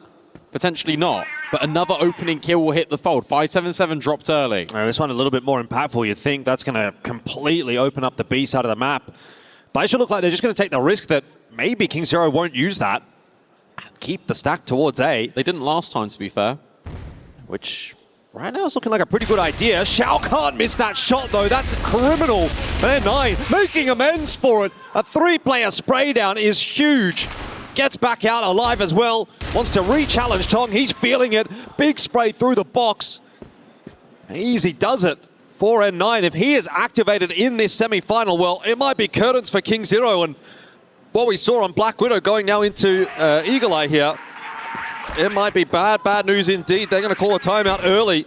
I'd be scared too. Yeah, I mean, that is just vintage N9, and that is classic of what he can bring. And he was doing all of that on Black Widow. He was literally winning rounds single-handedly. Here, this felt like a disaster. Zhao misses such a sitter, and you think, oh no, KINGZERO are just going to overwhelm. They're just going to scale. N9 says, not today, not on my watch. Instantaneous spray with the wide swing. Lines up free, and even goes back for fourths afterwards. A timeout being called. I expect the coach is saying we are going too slowly.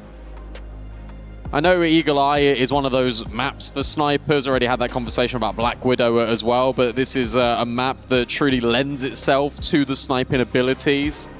It's called Eagle-Eye after all, but is there a point where you deviate away from this double sniper setup if you're both KINGZERO? Maybe not so much BaiSha on GR, but certainly on BL. Yeah, I think there's definitely a valid conversation to be had there. If it's not working on the attack right here for KINGZERO, it might warrant a bit of a change up back to that 4-rifle setup.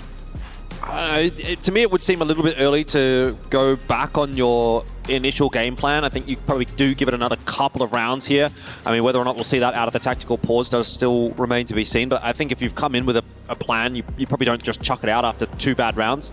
You sort of have to have a bit of faith in yourself to be able to execute on that. But yeah, if it gets to a point where it's like, okay, this is clearly not working, we do need to change something up, then yes, I think you have to toss that in the bin. But I would suspect we're going to see a double sniper persist for the majority of this map for both sides.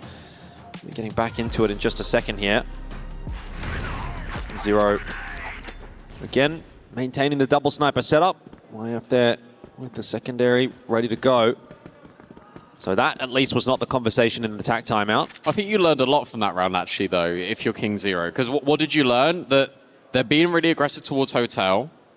When you got the kill on a player that was deep in Hotel, they didn't actually jump and they didn't rotate immediately.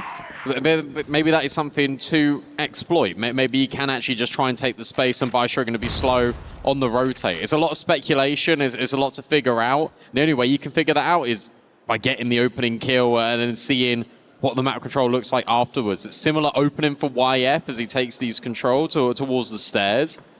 But yet again, another disengage. Tong this time will go up towards the tower in middle. That's only for a moment. Yeah, he already copped a grenade on his way up there earlier, so BaiSha's just kind of telling him, we know what you're up to. Got to be a little careful going up into that turret. It is a powerful position, but you can also just as easily get picked back in response. This looks like maybe a bit of a fake over towards A, or at least a mid to A. You've got N9 and 577 set up for that push through the double doors. One for 9 this time around, but you've still got numbers there. Leah also chiming in that engagement. You'd think this is going to look pretty good for BaiSha. YDSS is still tucked in on that side, and the C4's been left behind as well. It's gone all wrong for KINGZERO. They have walked into the clutches of BaiSha, and they have been minced apart once again. Tong cannot salvage it. 3-0 is the lead. BaiSha getting underway nicely on map 3. Really confusing, I think, moment here for KINGZERO, because we've just learned that BaiSha aren't immediately rotating. So instead, you're throwing fake smokes towards A to potentially link up later with your utility. But you're just going through a corridor of pain. Like, that feels like the tightest corridor in all of CROSSFIRE, and you've just been completely destroyed. Guess what? By a CROSSFIRE. That was the easiest round that BaiSha are going to get all semi-final long. 9 in a bit of a different position this time around. The one to get aggressive at Hotel is going to be pushed away. He's also got a bit of backup in the form of Xiao, but the smokes are obscuring the vision of both teams. And so in this case, everybody walks away unchallenged. I suppose it's not a bad change-up from BaiSha. You've heavily defended mid a couple of rounds, and KINGZERO have seen that now twice. You've stacked 2 or 3 players there. They're not liable necessarily to push that again. So you can redirect your forces elsewhere. It's pretty good conditioning from BaiSha. More heavily defended over towards B, and again, KINGZERO look like they're about to walk into that, so this could go really wrong for them for a 4th time. This is the first time that N9's got contact early over at Hotel, which is why YDSS is here with him, and you haven't seen that N9 reposition. You still don't know about YDSS. That's the important fight. However, you've lost the sniper that was trying to bend in. Are you still ready for YDSS? Absolutely. Really well handled by KINGZERO. Leah will now try and rotate in, try and hit a shot back, but there's too many angles to manage. And he gets checked out by Hotel. 577. Last player standing in this 1 versus 4. It's already being covered by Tong, and you feel like YF will give it a little peek. If not, then it'll be 9U. That's the bomb drop, sure, but Tong can just immediately pivot. Much better at KINGZERO. They were ready for everything. Yeah, it's crazy, isn't it? I mean, that was such a perfect setup for BaiSha. If Xiao just does not go down there, that round looks completely different. But as soon as Xiao drops, that's where 577 and N9 have to start pivoting back to, you know, watch all of the angles they can get wrapped on from behind, and they kind of get caught in 2 minds. YF gets in behind them on that flank, and that was kind of the end of that at that point. So if Xiao has a little bit more success, that round could well have gone the way of BaiSha too. But in the end, KINGZERO will be happy to get there first on the board, and they're going to look to see if they can improve upon that with another very slow approach. They have barely left the BL spawn, the only one really being 9U. Just pushed a little bit over towards A long, but even then his position is quite a passive one. So still hoping for some kind of aggression out of BaiSha. But it's, as of yet, not really eventuating.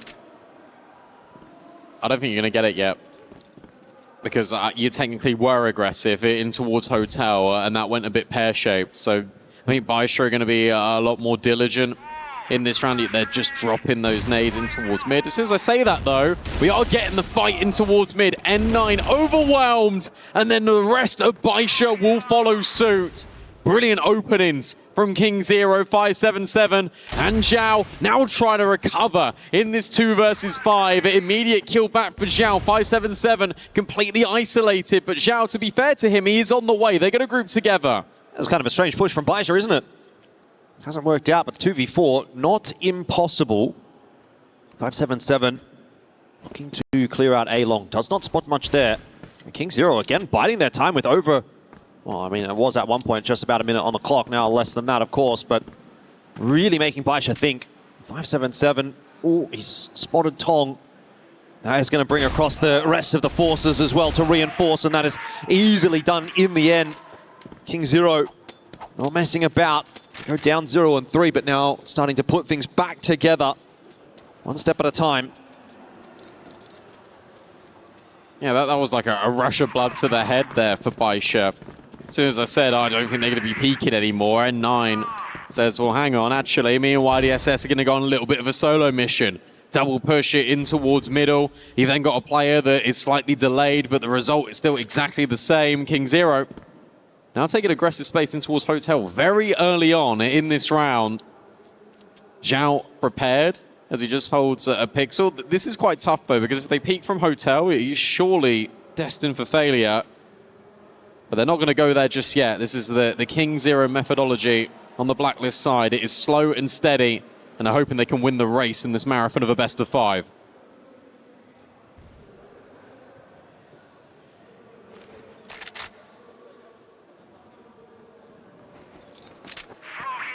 Well, the marathon often starts pretty slowly. You don't want to sprint out the gates. That has been the mentality for KINGZERO on their attack as well. Taking this one slow and steady, but they've done a good job of clearing out B long. Now they can kind of just contact play their way into B, although they will be held at bay now by a smoke from BaiSha.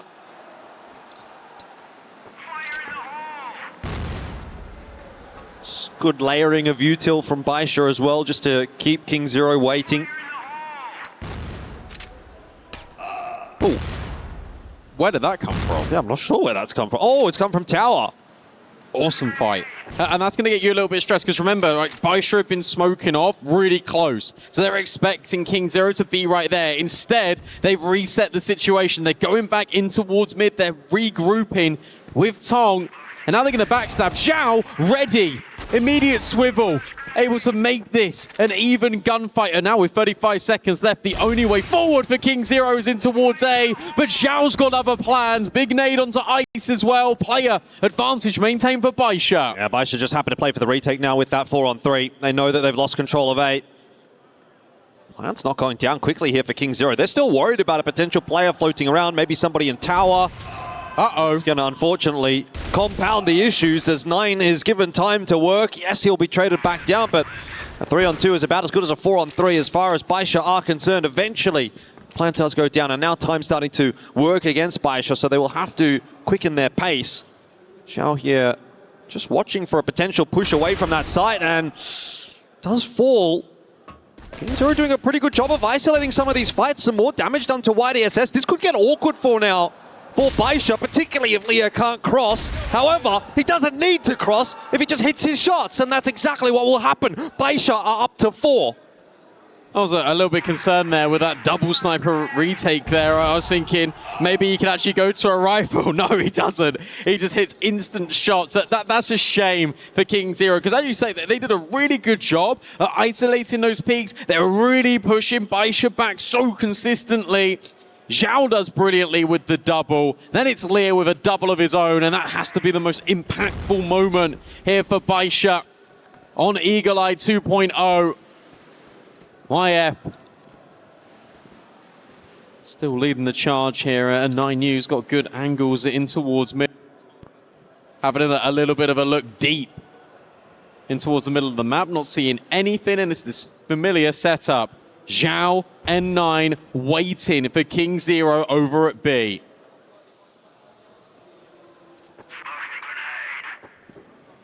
Again, slow and steady wins the race for KINGZERO, being very methodical about clearing out Hotel. That grenade, again, indicating BaiSha are aware, roughly speaking, of where KINGZERO are. A sort of pixel angle here for N9, just to get the info. Obviously, if he gets the perfect timing on the shot, he might get some damage or a kill. That'd be nice, but just gets the info that KINGZERO are headed in this direction. AG.AL set up for it, doesn't manage to land his shot. YDSS now the one that has to try to hold on to the side, essentially solo, and he can't do it. Good damage done onto Ice, however. This is not going to be an impossible retake for BaiSha, particularly if maybe a grenade can clip Ice. They do have 1 or 2 to play with. Plant goes down now. Time working in the favor of KINGZERO, who've set themselves up relatively well. Already 5-7-7 dropping, leaves the rest of the job on the shoulders of Leo, and he just can't see a damn thing. Walking straight into the crossfire, he does get the better of Ice, but Tong will finish him off, and so that'll be KINGZERO back up for another round, and this series just stays so close. It really does, and it always feels like the way that KINGZERO, when they get onto that site, they're going to hold on to it. And the fact that Ice has just been able to duck down and dive away from those nades, then set themselves up in a really efficient crossfire. BaiSha just can't find the way in, they just can't find the momentum, and that is being really damaging to their progress here on AG.AL, especially on the GR side. We know when they swap to Blacklist, it's going to be aggressive, it's going to be in their favor. But it's just about holding on here. You can't give KINGZERO that momentum back, otherwise they're going to take it straight from you. KINGZERO, once again, just going to play their own game. They're not really too bothered by what BaiSha is up to. It's actually another change up here from BaiSha. 4 players over towards the B side of the map. Going to try and change a little bit of that pace themselves, but the reality is if KINGZERO don't get up to much, then it doesn't really matter what BaiSha are doing with their initial setups. Oh, did you see him? It really felt like Leo saw YF there, but you're right, like, you've got 4 players there, can't really capitalize on it, can't really punish it. if you're BaiSha, KINGZERO don't exist on that side of the map. And all it's going to do is maybe over-rotate you. Nice nade. That is a brilliant grenade onto AG.AL from middle. And KINGZERO, that just almost indicates to BaiSha that we know that you're there. We know that you're deep over towards the B site. You now have to fall back away from Hotel. And we'll come and fight you on A later.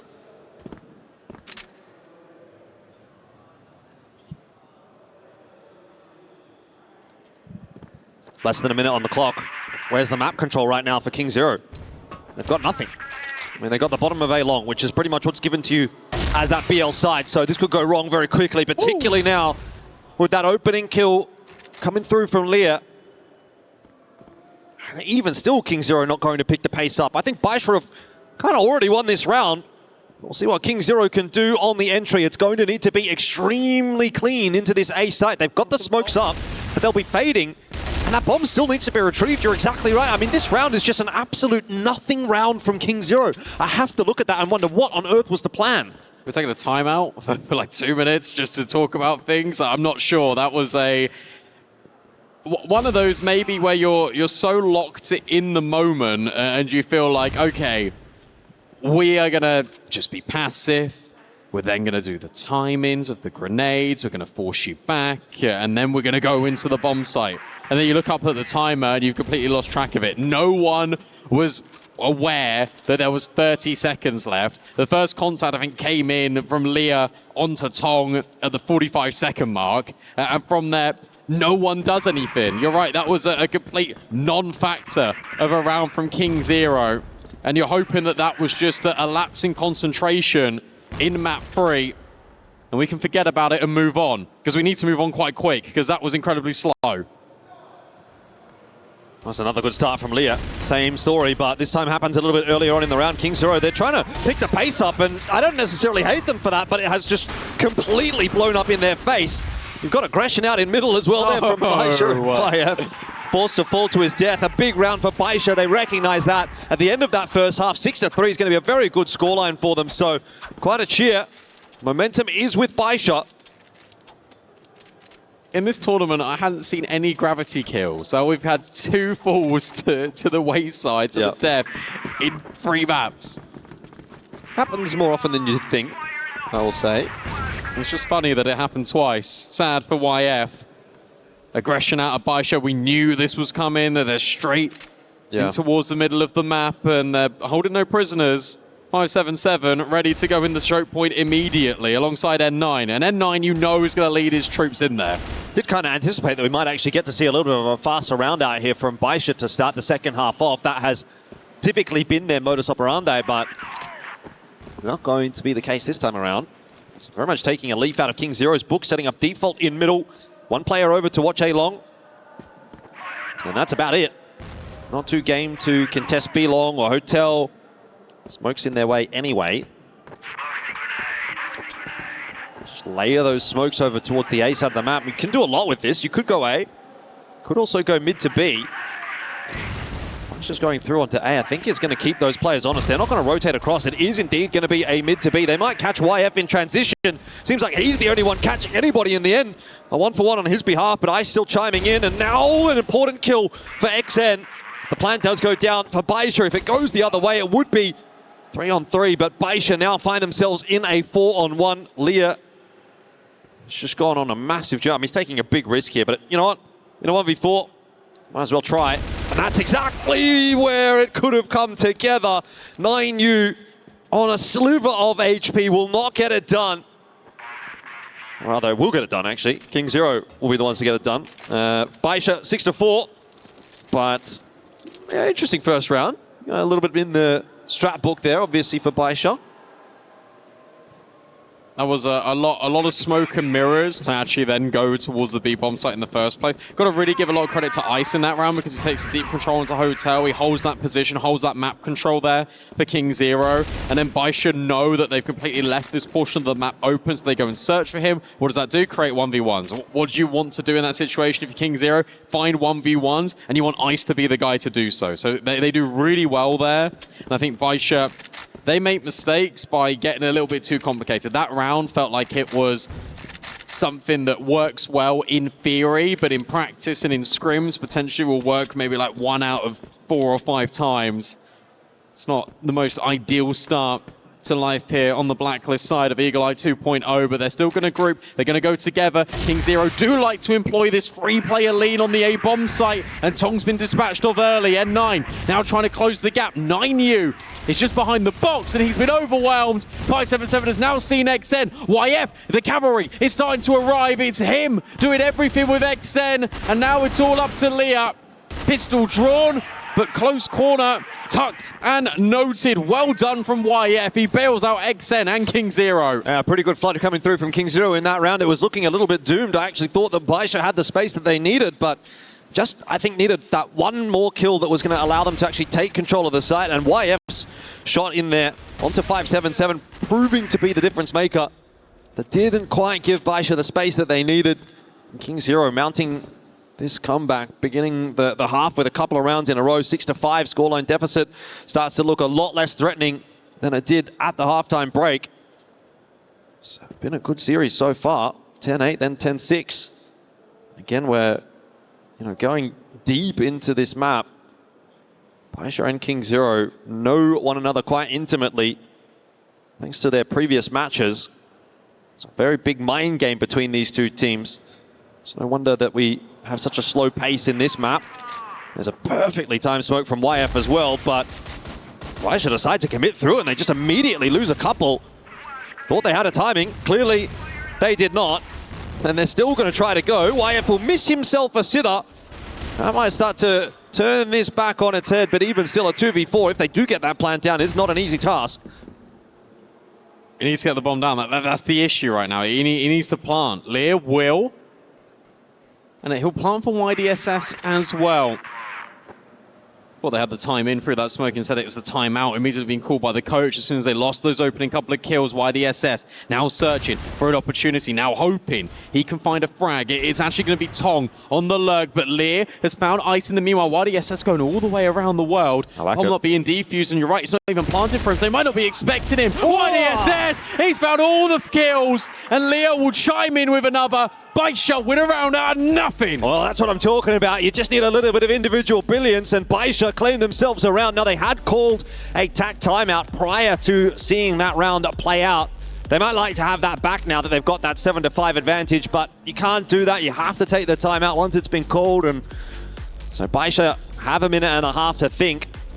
Obviously, that also gives some time over to KINGZERO here to discuss maybe what they're going to try to do to recover things. That's the first round on the board, obviously, in the second half here for BaiSha, and it, to be honest, took some doing, so I'm not sure that I'm necessarily convinced by it. A 2v4, it's nice, gets a bit of momentum going, but you're not going to be able to guarantee yourselves multiple rounds in that fashion.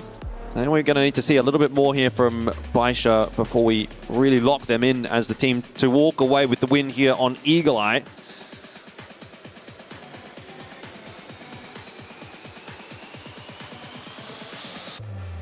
I'm just thinking back to it. I'm just trying to establish how that goes so wrong for KINGZERO, because they were ready for YDSS. I thought they weren't going to be prepared for him making that move, but it's Lear catching the player deep. I think it was Tong, and then you've got YDSS then taking the next point of contact. The flick shot on towards the second player is just instantaneous, and it's a shame for KINGZERO. But it's that individual YDSS bailing them out of a really tight scenario. I'm talking about this shot here onto 9U.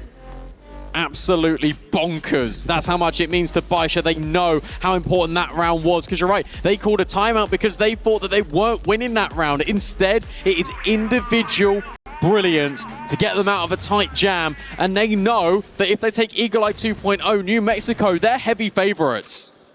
Still a long way to go yet, I'd say, before we get to New Mexico. I don't think KINGZERO are going to lie down and die on this map, but opening pick there for 9, and BaiSha underway in round 13 with a 4-on-5 advantage.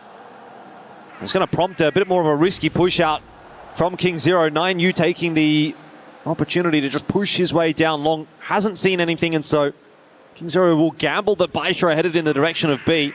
Move most of their forces over to that side of the map. They will be proven correct in a second here, because BaiSha don't look like they're going to be slowing down too much. There's a lot of util being tossed on in. Double nade out, though, from KINGZERO. It's going to give away the game that there's at least a couple of defenders here.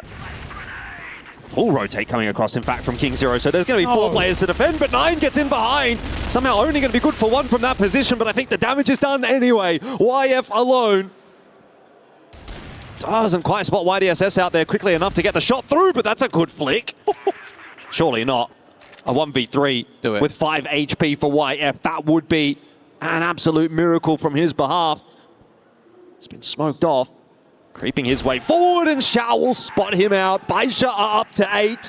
And now it starts to feel like it's BaiSha's map to close. And N9 plays the game his own way. Walks through, spams Tong back, knows that Tong is going to be falling away. What does he do? He just pushes. Last thing you ever expect there for N9 to do is spam the smoke and then walk through it by himself. It is craziness at the highest order. It felt like XN was going to fall there to Lear's sniper, but it doesn't quite happen. The spam on the box, the nades over the top. Ooh. They feel like they're going to kill him, and they will with that grenade. Yeah, another opener for BaiSha, and you saw how comfortably they converted on that last round that they had the 4-on-5 in. We'll see what they can do here. Seems like KINGZERO have just, in the sort of last couple of rounds, really lost control of Eagle-Eye. I suppose that's what happens when you lose a 2v4. It's individual stepping up as well. Like we had N9 on Black Widow, now we've got Lear here. 17 and 8. I guess we had Tong on the first map as well of Ankara. So this entire semi-final story is being dictated by which players step up in specific moments. Yeah, I mean, you got to think about it as well from the perspective of BaiSha, how close this could have been maybe to a 3-0 at this point if it were not for Tong on that first map. Let's see though, he can't do it again here. He tries to duck back out to the safety of the site. He's just clipped there by N9, and the A site is taken once more by BaiSha.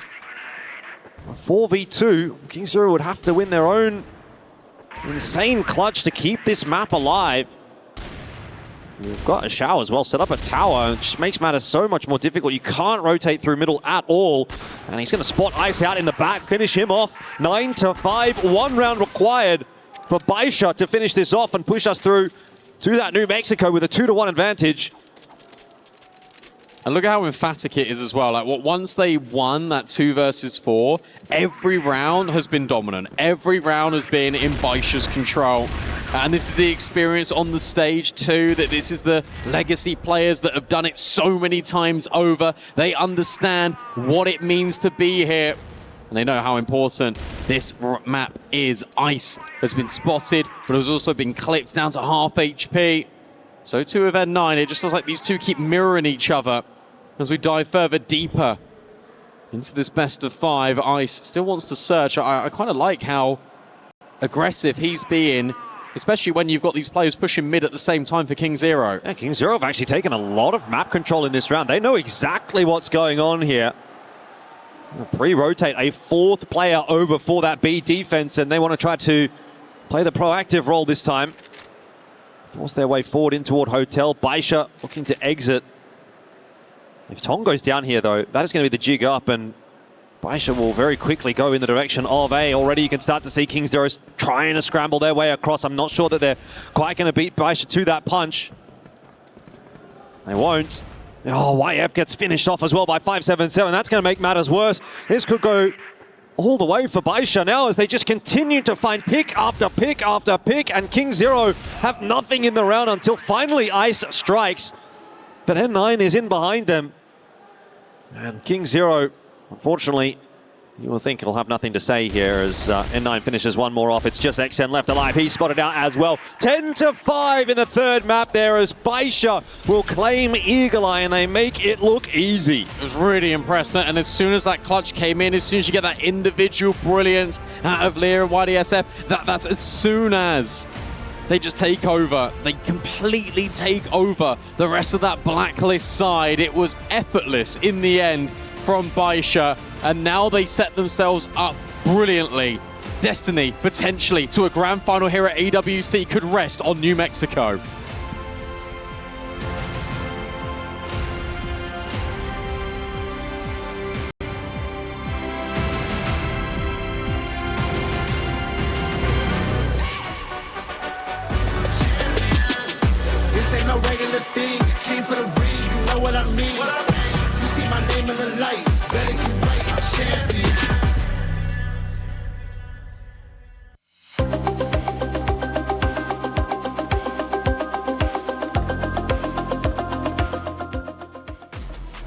KINGZERO might have started the series off in an epic way, but it's BaiSha who's answered back in dominance. Full form, they now lead 2-1, one map away from moving to the grand finals, to potentially reclaiming what they lost so many years ago, the title of the best CROSSFIRE team to exist in our scene.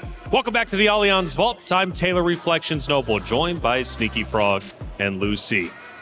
Here it is. The time is here and now, Sneaky. BaiSha now put themselves in a spot to move forward. They defeated AG.AL. They defeated everyone else in their path, but they haven't beat KINGZERO yet, but the revenge arc is true.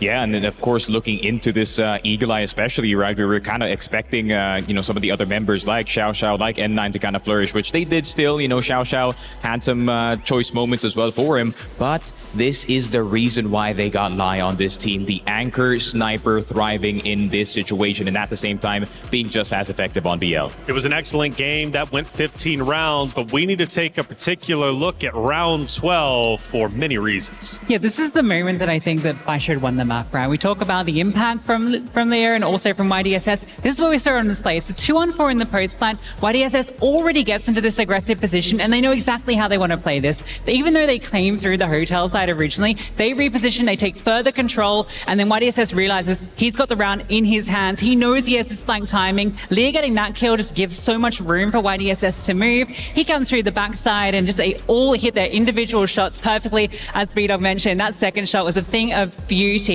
And that was the round that really broke KZ. Yeah, and you could really see in the face of Ice, right, how he reacted to that round, because they know that they should have won that one. That kind of felt like a break point for the entire game and just activated the rest of BaiSha as well, which is very, very nice to see, because we were kind of shining the spotlight on N9 and Xiao, and it is nice that we see YDSS also flourishing in this one, and of course 577 doing his thing in the back line. So it makes a team so great. So it makes a team championship caliber where they don't just rely on one player. You do so, that player doesn't perform. You lose the series, you lose the game, you lose the round. I mean, the dominoes will fall. But if you have 5 individual members who can all step up in great times, again, you earn a championship. Yeah, absolutely. We can see the statistics here, and obviously Lear at the very top. N9, of course, we expect to see him towards the top. You can see the kills weren't that disparate across the KZ side. It was more just a team diff situation. And I think you could really see this in the first half. I mean, how many times we've seen just throughout the series that KZ have to grind back into it. They're always on the back foot, but this time they're on the back foot on their favored side, right? They're on that BL side where they've been doing so much of their heavy lifting, and they weren't able to get things going. We put the attention on Xiao when he wasn't performing well. That was in game 1. Let's hop into game 3. Let's conversation at least when we talk about on the opposite side, Tong. Only 7 kills. I know it ended 10-5. It wasn't as close as that game 1 was. I think Xiao's performance was definitely worse in game 1 compared to Tong in game number 3. But even still, without him, you can see how the game ends up going. Yeah, and especially knowing how important of a position that he is holding, right? You are holding top A of Eagle-I, and of course, being the top A sniper, you are basically the anchor of the entire defense. Once you get picked off from either house or maybe even tower, maybe even mid, that entire defense can just fall apart, especially knowing how fast BaiSha can set up their nades. Yeah, we've seen how much KZ put prevalence onto these snipers. They rely a lot on them. We can even see on that BL side, they were running dual snipers very early on, very consistently, which kind of did mean they had to play this slower approach on a very small map, right? I don't think they were able to find what they wanted. BaiSha weren't giving them those opportunities, so when they were forced to go for these executes, they didn't really have the setup to get it pacey. They really got stalled out and they couldn't get any inroads. We always talk about N9, we talk about Xiao, YDSS, but who is Lai? Like, why is Lai such an instrumental piece to the team on the side of BaiSha? Because clearly he performs well, and look at what happens. They win 10-5. Yeah, he's one of the newer pieces of the team, right? Actually gotten from another team, and that was he was part of that whole BaiSha era where it was a bit confusing for their identity. They don't know if Xiao wants to play, they don't know if N9 wants to go for the full force, but now, the reason why he was gotten, just like what I said, he is one of the best anchor snipers in the entire CFPL, and it seems like anchoring is where it's won in Eagle-I especially. I mean, even on the second half, you could also see when Xiao was having a hard time, he kind of took the matters into his own hands, and he was the one actively challenging Tong. Well, it's getting loud here in the Allianz Vault, but equally as loud over at the STC Arena, where we have a club championship update with Trav, powered by Aramco.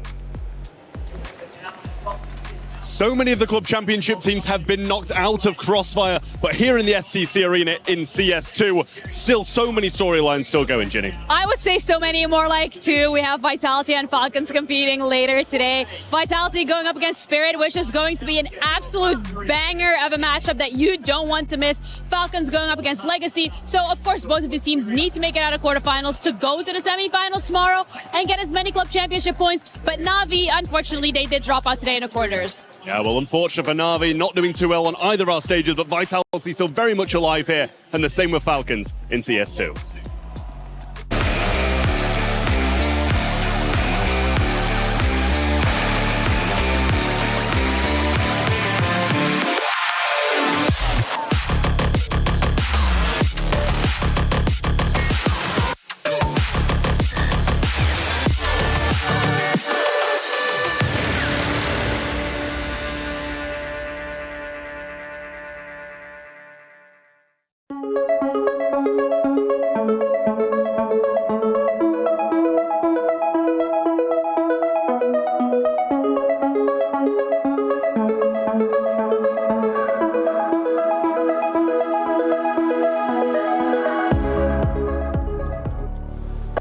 Thank you, Ginny and Trav, for the great update. Falcons continue to fly high and soar to the Club Championship top $7 million. Are they going to get it? It's looking like they will this late into EWC. But back to the Allianz Vault, where we have KINGZERO versus BaiSha.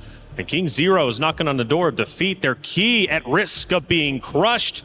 The heart of the competitor in EWC is the key. You never want to lose that protected at all costs, and that's what BaiSha is doing. As we head into New Mexico, they lead 2-1. Yeah, and this is a really interesting map, right? Because you kind of mentioned, Sneaky, that it's one you thought might even end up being the decider. Across the last 5 times they've played, it has not come up in the veto, except for 1 time as the decider, and it didn't get played. This is not a map that either of them really even got into in this competition, so it's new territory, and that's a very scary position for KZ to be going into, given its elimination now for them. Yeah, you want to go into a map that you're comfortable with. New Mexico, they understand it, they know it, but not necessarily against the team they're playing against. Yeah, especially in New Mexico, granted that the map is small and everybody's going to think, okay, grouping and being aggressive is going to be the way to go. But in my opinion, experience on New Mexico is one of the most important currencies in that map, because you're going to have to be aware of the timings, especially when it comes to 2F on the B side. A side's going to be wide open, and the constant fight for center road is definitely going to be a sight to see. BaiSha wants to be back into grand finals. They were there last year. This time around, though, they've got to defeat KINGZERO, who's been sensational.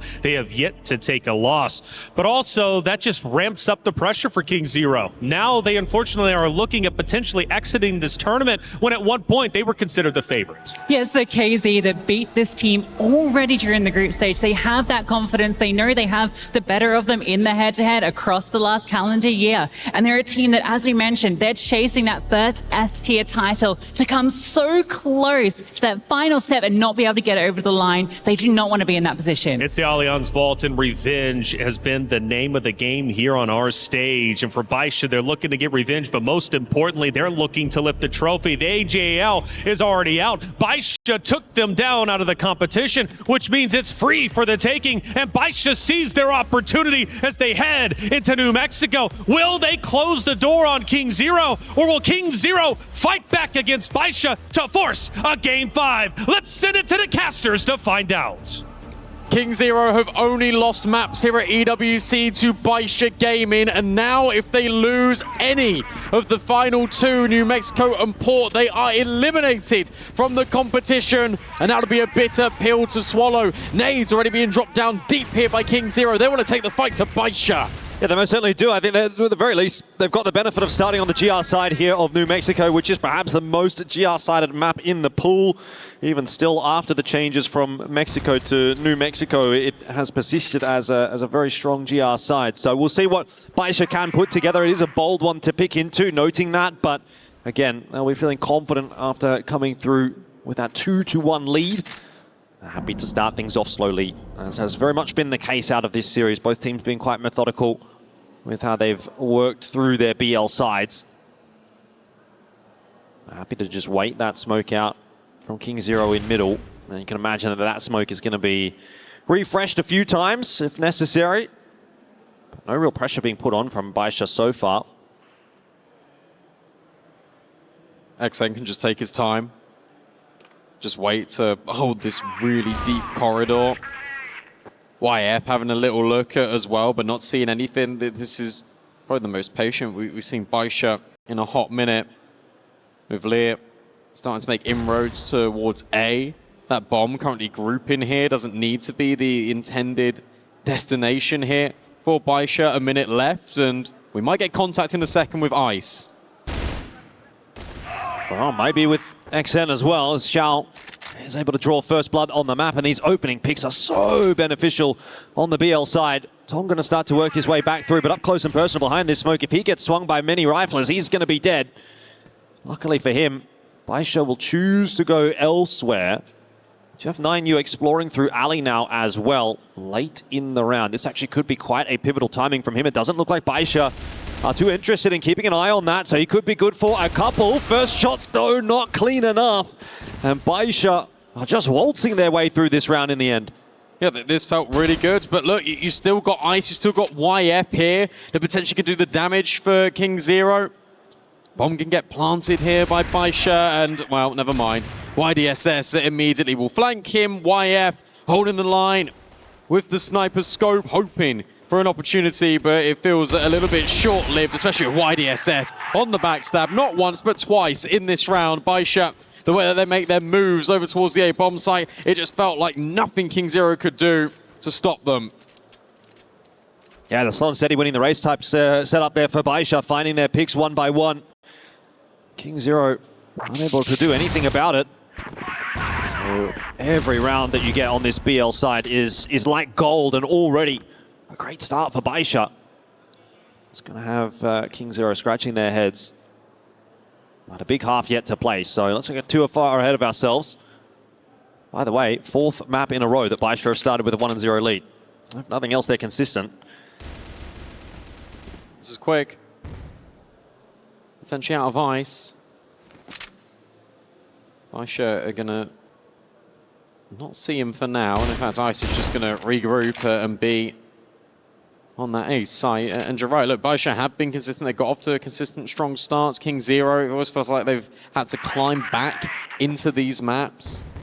BaiSha will grab control. It'll be KINGZERO to always be on the climb, always trying to make it and be next to BaiSha, and that's how it's been domestically. But KINGZERO have always been second best to BaiSha, and now it'll be second best here at EWC. Still over a minute left on the clock. It feels like BaiSha just haven't moved a muscle. They have a little bit. They're just hoping for over-aggressive peaks coming out of KINGZERO. Hasn't happened just yet, and now even more utility being primed. Flash over into mid. No one there to receive it on the behalf of KINGZERO, so BaiSha are allowed entry. 55 seconds left on the clock, though. They've still got some elements moving over toward that B side of the map as well. It's quite hard to tell where BaiSha actually want to end up in this round. In the end, they're going to go maybe through water and potentially look towards a B split. There's a couple of flashes being laid over the top there by Lear. 9 actually gets the opener onto Ice, and that's the A site cracked open. Do have 9U kind of floating around. There's a pivot point, obviously, for this retake, but 4-on-4. It's a good spot to be in for BaiSha. It's typically going to be very tough to retake these sites, and YDSS on the long flank, he could find the perfect timing here. He's got it. 9U is looking. Oh, but YDSS is right next to him, and YDSS is going to keep going. It's actually 9U that falls next. 3 versus 3, still achievable here for KINGZERO, but then suddenly BaiSha finds it, all of the kills immediately. Tong can't do anything against N9 and the rest of the gang, and BaiSha going to get off to a 2-0 start. And the reason why they go A right at the end there is because there was a jump spot, and he saw a player deep and a player in the corner, and a player crossing over. So 3 located targets on B, you're immediately going to reset in towards A. Yeah, very good call from BaiSha. 2-0 the lead for them now. This BL side really starting to get rolling, and that is going to be a huge, huge concern for KINGZERO. There was that big narrative on the desk that, you know, coming into this map, BaiSha will be favored, and we're kind of starting to see that eventuate very early on. Don't want to be giving up these rounds easily when you're on the GR side, but unfortunately for KINGZERO, so far they have looked pretty non-threatening. Only 2 kills in 2 rounds. It's not enough. Door's going to be opened up now as well for BaiSha, so that adds another layer to this round that KINGZERO have to think about. It's going to be that pathway towards B. BaiSha can start to clear out. There's no one home on B either. I mean, I know you've kind of got ISA and YF in relatively close proximity, but in terms of just waltzing your way up here, like BaiSha, I don't think they realize how much space that they've truly got at the moment. You understand if you're KINGZERO that they are occupying the water right down below you, but what can you really do about it? And I think where this map is so like GR coded, you don't really want to push and sort of give away like player advantage when you normally have all the map control. So it's, again, this tug of war of even like a mental battle here for KINGZERO, where they know that they could get aggressive, but they don't want to. And I suppose with a minute left on the clock and no fights really taking shape, you're sort of winning. That's what you'd think, but so far, BaiSha have been pretty good in these situations with less than a minute on the clock. Now going to pivot back over towards B, which is now a little more heavily defended. 2 players on the side itself. It would have been a fast rotate for that third, which was YF, but he's kind of committed a little bit more so towards the A side of the map for now. 30 seconds, and BaiSha are going to make their entry in towards B. A flash and a smoke over the top, a grenade now landing on the head of Tong, and Ice deleted immediately. BaiSha, again, doing it easily. The entry onto B is clean. And KZ having to try to retake with only a couple. XN goes low. Doesn't really help them out all that much.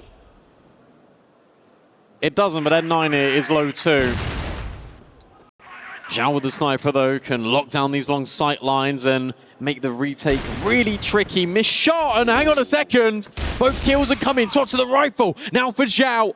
Understands that 9U potentially is quite low and jumping out of the balcony. AG.AL will clutch up for BaiSha, not allow KINGZERO that retake, and now it is domination from BaiSha. Now 100%, and at what point do you call attack timeout here? Because your chances of staying alive in EWC are slipping away. In fact, maybe not slipping away, they are just speeding away at this point.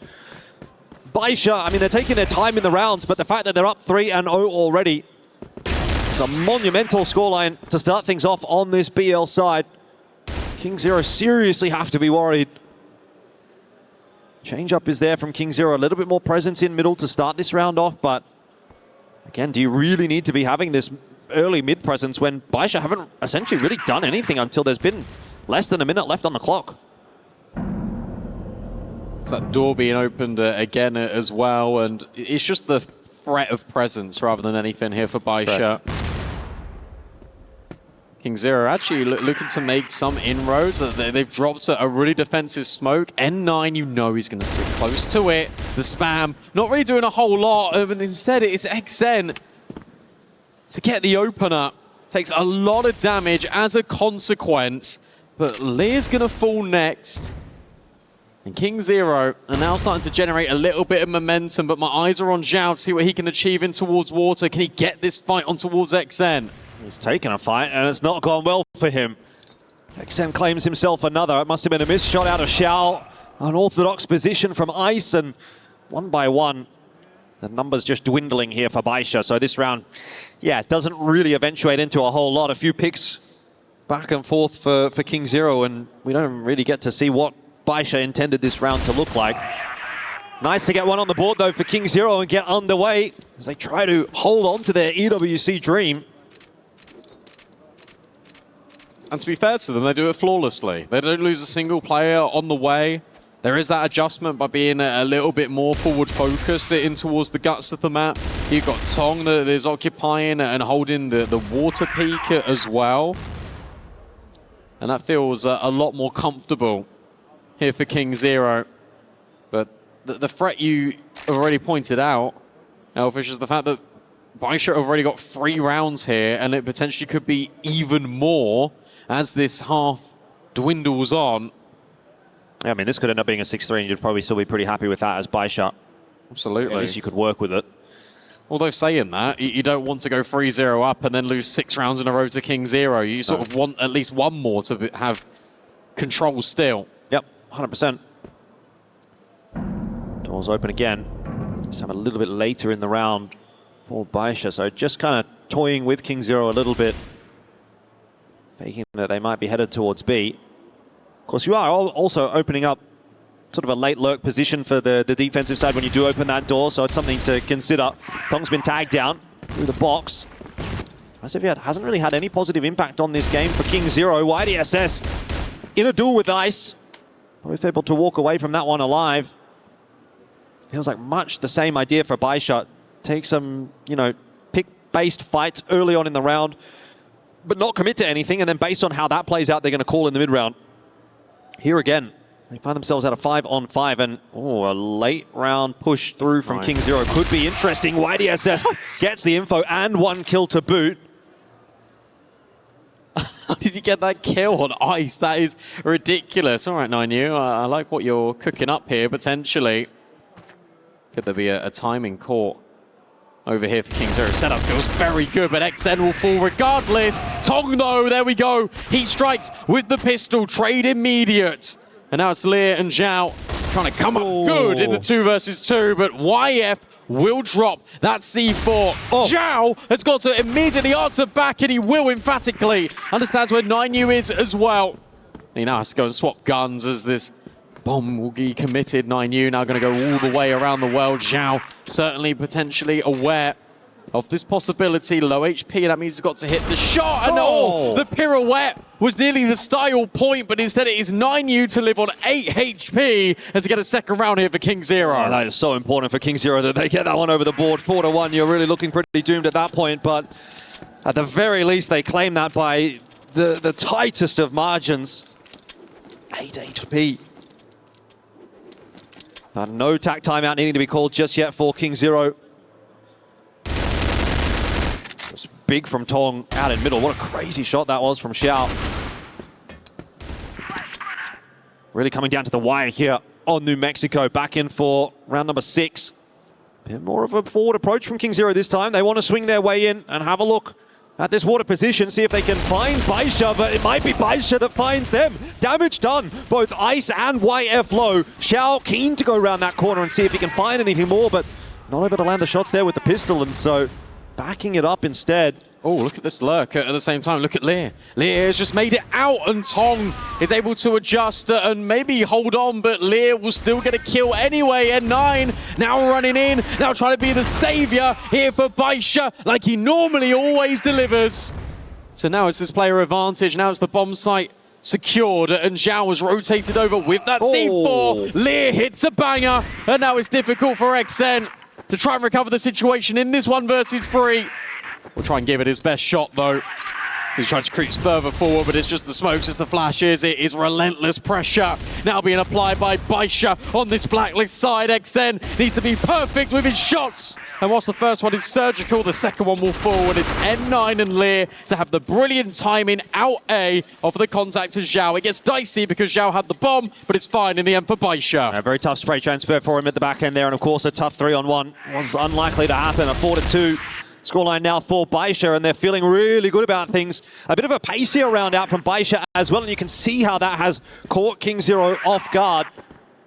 Now we'll return to a bit more of a semblance of normalcy. I love that mid-round call, though, from BaiSha. If they're going to play in that fashion and they're going to be that confident, I think that's going to put them in good stead.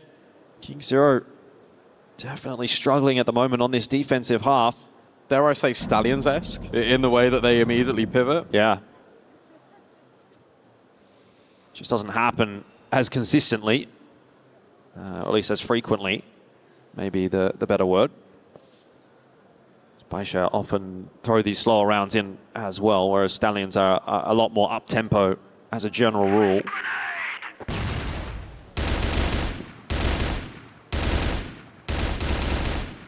Spam in on the box. Nothing connecting, apart from that HE that lands over towards N9. Just over a minute left.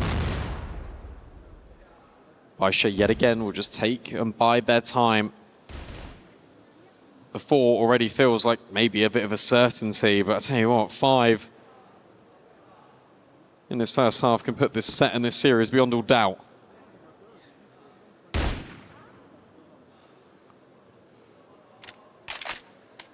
This is a position that we found ourselves in quite a number of times in this half so far. Sub 1 minute on the clock, 5v5. No real map control to speak to for BaiSha. They seem comfortable with that. Comfortable enough to just make the explosive play when it is required. Again, flashes going over into middle, looking to be cleared out by BaiSha, and they take the space, but they need to work their way into a site now, and surely at this point, has to happen soon. YF's on an island, and oh, he's been flushed out of it. N9, of course, is going to leave no stone unturned in towards the middle of the map, and you say, here comes a pivot, but 20 seconds left.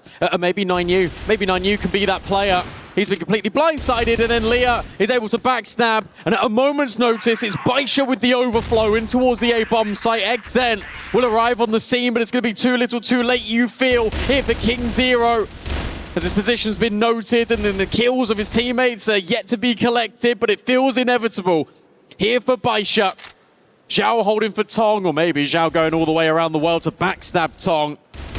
We got a backstab of a sniper, we're going to spam him through the doors. Lear is doing his best work to oust KINGZERO out of the bomb site.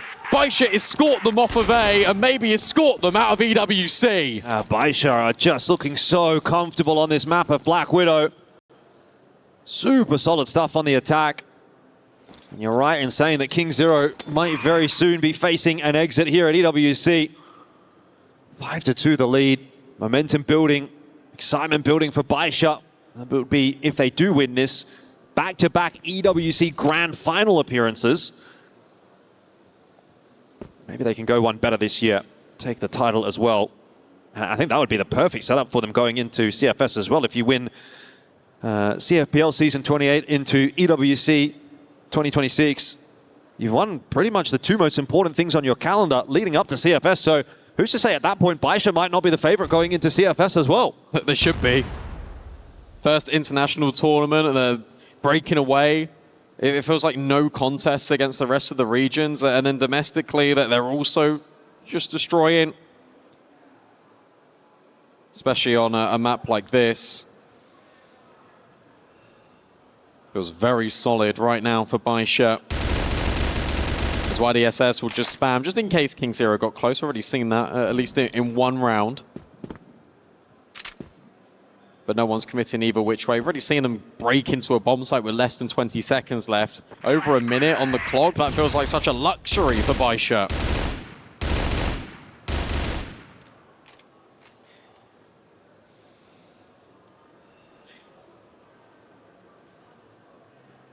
Same approach. Xiao watching for a potential push out of B. The rest of BaiSha preparing themselves for a setup towards middle. It's like Groundhog Day, really, watching these rounds. Couple of smokes going forward. Grenade as well. Answering one from KINGZERO. No flash this time for BaiSha as they make that entry in towards middle. Just the layering of the grenades, but the approach is very much the same. 30 seconds on the clock, 5 on 5. Let's see if BaiSha can overwhelm KINGZERO once again. YF immediately drops. That is bad news. It opens up the avenue of attack now for BaiSha in towards B, and it's just Ice whose position is given away. Xiao can't dislodge him. Ooh. Ice for the double. Might actually save the day as Leah misses a few shots as well, and there's 13 seconds left on the clock. YDSS has to move quickly. Can't get the better of Ice, who just locks it down on B. You have to look at that from Xiao's perspective and say, why did he go so soon? Could he not have waited another couple of seconds for his teammates to trade him down had he lost that duel, which he inevitably did? KINGZERO will claim themselves an important round. Every round matters right now for them, and it's largely off the back of Ice. I'll tell you what, though, take nothing away from Ice's individual effort. Beautifully done.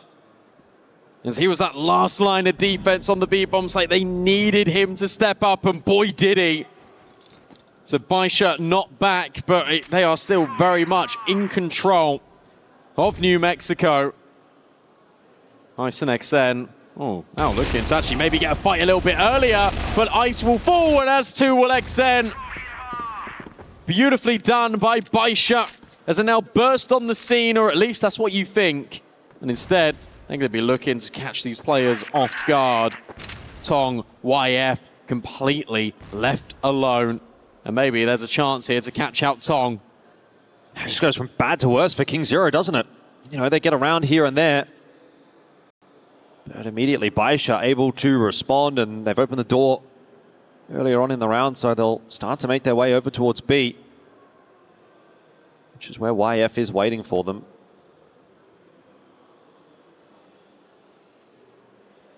TRG in hand, cannot afford to miss this shot if it is going to be required. In the end, though, BaiSha happy with that space, and again, just going to pivot off. Every round has been a sub 1 minute finish for BaiSha. They really are playing the methodical game here on Black Widow. New Mexico, I should say. They did on Black Widow too, to be fair. Yeah. Got a lurk over. He got 9U peeking, and he might not have seen the bomb, but he did certainly see AG.AL. That's going to make them move away, because you've still got this lurk element towards the B bomb site. You can maybe reset, and then 9 looking to maybe have a chance. Instead, it's going to be Leah to get rid of YF. That is one of the snipers down, and that is BaiSha in. 2v5 for the retake. Not impossible, considering Leah 577 and AG.AL are all low. But 9U and Tong have insurmountable odds, really, against them here. Taking their time about a long flank as well. AG.AL has done the same, and he's going to get in behind Tong. There's just no way that Tong's going to be checking this. He doesn't have the time to do so. So AG.AL will be the insurance fund if necessary. Gets himself the double and secures the 6th in the half for BaiSha. A dominant display from them so far here on New Mexico, as they are now 4 rounds away from the EWC CROSSFIRE Grand Final. And it feels like it already is a lock-in. You don't want to say that too much here for BaiSha, but with how dominant that Blacklist side looked and with how heavily favored GR is on New Mexico, you start to sweat a little bit for KINGZERO. You start to figure out, what does their attack look like? Is it very much the same? Is it going to be a lot more passive? Or are they going to try and deathball into the approach earlier on than BaiSha did? We'll find out in a moment as Tong will hit the jump, and we'll look to drop some nades over towards A.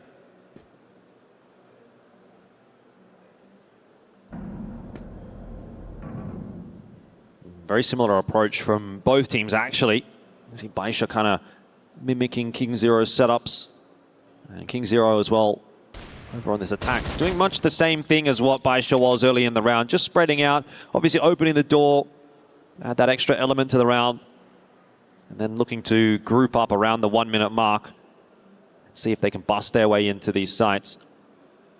We'll see whether or not KINGZERO can replicate some of the success that BaiSha have had on the attack. There's going to be a re-smoke through into middle. Should keep them at bay for another little bit. Flashes being lined up for the A site. Smokes as well. Forward hold here from N9. It's going to get that early information. Ducking back into safety. Drops a grenade to try to slow things down. And just happy to concede that space for now. But no commitment from KINGZERO. Yeah, they cancelled. They completely cancelled on that. They saw N9, they got scared, and they left. I mean, it did get a little bit of utility. In fact, a lot of utility out of BaiSha. So you can still redeploy into this. YDSS has now gone on a little bit of a lurker and has seen players. This might actually force you back, if you're KINGZERO, in towards the A bomb site. That's the only space you've really got. Thinking about it, YF. Important tool for him here against YDSS, but it's not able to dislodge him just yet. Eventually will fall as well, so he can't be going back through the water. You're right, it is going to be the A-site hit that has to come through here for KINGZERO, and the entry is not clean. Leah's found himself a double. N9 still tucked in behind the boxes as well, and it's just Ice left alive who can get not enough done. You'd think he's got the double, though. Can he get the plant down in time? Has to cross to try to get that C4. 9 seconds. YDSS also wrapping in. Surely going to catch him. The bomb plan. Has he got the time? I think he does. Just. And so YDSS will have to take the fight. Ice, can he pull them out of the jaws of defeat one more time? There's a chance. And I love this. He's just waiting. Trying to do the mannequin challenge behind the boxes. And now he's actually reset the situation. He's taking deep space off of this site. Pressure, palms, sweaty for YDSS. Ice looks back on the angle, he can't hit the shot cleanly. Low HP, one bullet separates these two, and time becomes a burden for YDSS, but he stays cool, calm, collected, and BaiSha able to get the defuse in time. Never even should have got to that point for BaiSha. They won't be pleased with it, but win is a win. 7-3 the lead now. It gets worse. It gets more difficult for KINGZERO. That is a beautiful flick from Ice, but unfortunately just not getting enough assistance from his team. He's thinking, what more do I have to do? 3 more bites of the cherry here for KINGZERO. If they lose another 3, their EWC run is over. That key gets crushed. BaiSha have been a team that have crushed a couple of keys so far after getting knocked down into the lower bracket by KINGZERO.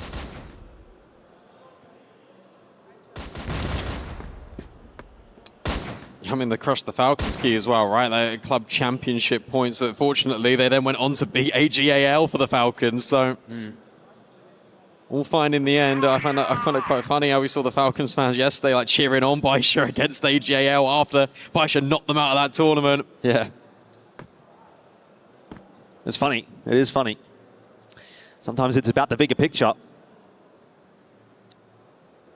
Bigger picture looking pretty good for BaiSha right now. I mean, if they defeat KINGZERO, they take, you know, their only other counterpart from the CFPL out of the picture, and I think they'd fancy their chances against Stallions or Team Liquid, whoever it would be, to make it through to that grand final. I'd certainly say so. It feels very similar when it comes to the round here for KINGZERO as the previous. They did beat Stallions back at EWC last year in the playoffs, BaiSha, so a familiar matchup for them potentially. Ooh, nice spam. Making Ice vulnerable and less likely to potentially have a clutch in him in round 11. 40 seconds, YDSS is on the flank, and YF, hang on, are we gonna look at him? Are we gonna look at YF? Yes, he is. Nades drawn. Pistol out and kill collected. 25 seconds. AG.AL, YDSS are cleaning up house here for BaiSha. And this gets really tricky because sure, Tong is on the late lurk, but he gets punished. And the bomb can't be re-scooped up by Ice, who's already tagged down by N9 earlier in the round. It feels inevitable. Yeah, absolutely. At this point. That belief is there for BaiSha, isn't it? You can see they're getting loud on the stage. They're feeling it. They believe they will be that first team to take a slot through to the grand final. Push KINGZERO down into that third place match. There's no coming back from this. I mean, I did actually say their key would be crushed. I don't believe that will be the case actually for KINGZERO just yet. They will play the third place match before that happens, but nonetheless, they're going to try and push their way into the site nice and quickly this time around, and Knight gets maybe more than he ought to have there, and that might just slow things down enough. C4, by the way, still back in spawn, so KINGZERO, they have the site, but they're still a long way away from having this round, particularly if we get a bit of a push through. Oh, Tong's been spotted out as well. Now it goes worse. It's gone pear-shaped. XN.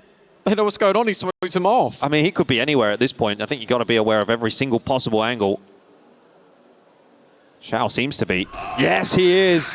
BaiSha up to 9. It is series point now. And more than that. Grand final point for BaiSha. 6 chances as well. KINGZERO would need to force extra rounds here.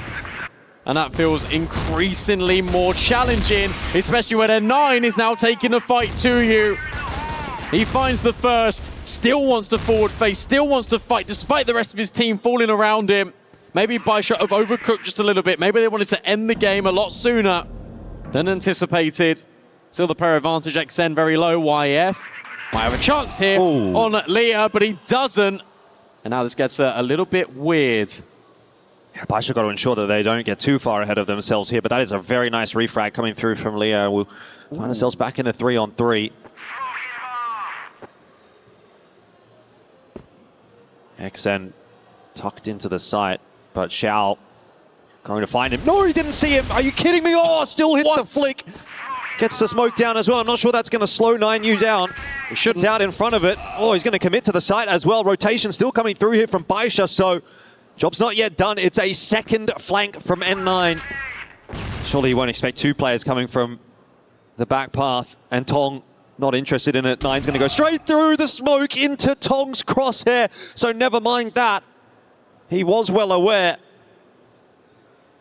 Leah alone having to get this done to see if he can push BaiSha through to the grand final. A minute left, the bomb not being committed just yet. They really want to clear every angle to have good sight lines. And Tong, he felt like he was going to lock it in. Instead, he's given Lear a second bite of the cherry, a second chance at this retake. And the sniper is missing all of the shots, but thankfully 9U is there to bail out his teammate. And KINGZERO will stay alive once more. Yeah, pretty tough spot to be in, really.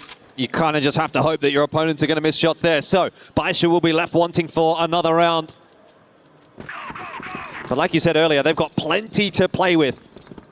So they are going to be pretty chill about things for the moment.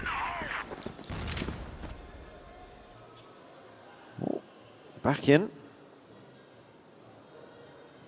A slow approach to start things off again for KINGZERO. Xiao watching. Nobody keen to challenge him at the moment. It's been a solid series from him, a solid series from N9. Good cameos from the rest of the BaiSha players as well.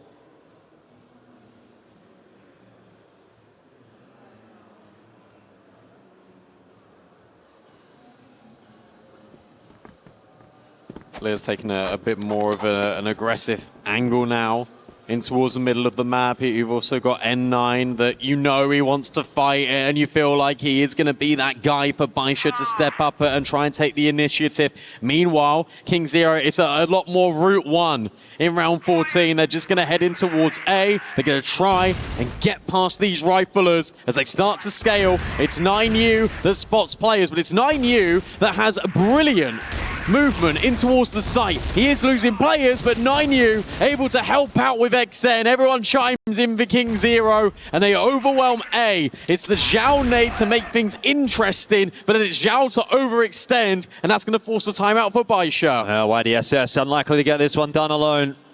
Could actually just extend this timeout, and it looks to be what he's going to do. So a little bit more downtime here as we get towards the dying stages of New Mexico. He does manage to pick up Tong. It might not be an extension of the timeout. He is going to give it a crack here. It's a long lurk, though, long flank from him, and ultimately time is going to be a factor there. He does get finished off by XN. KINGZERO survive another round.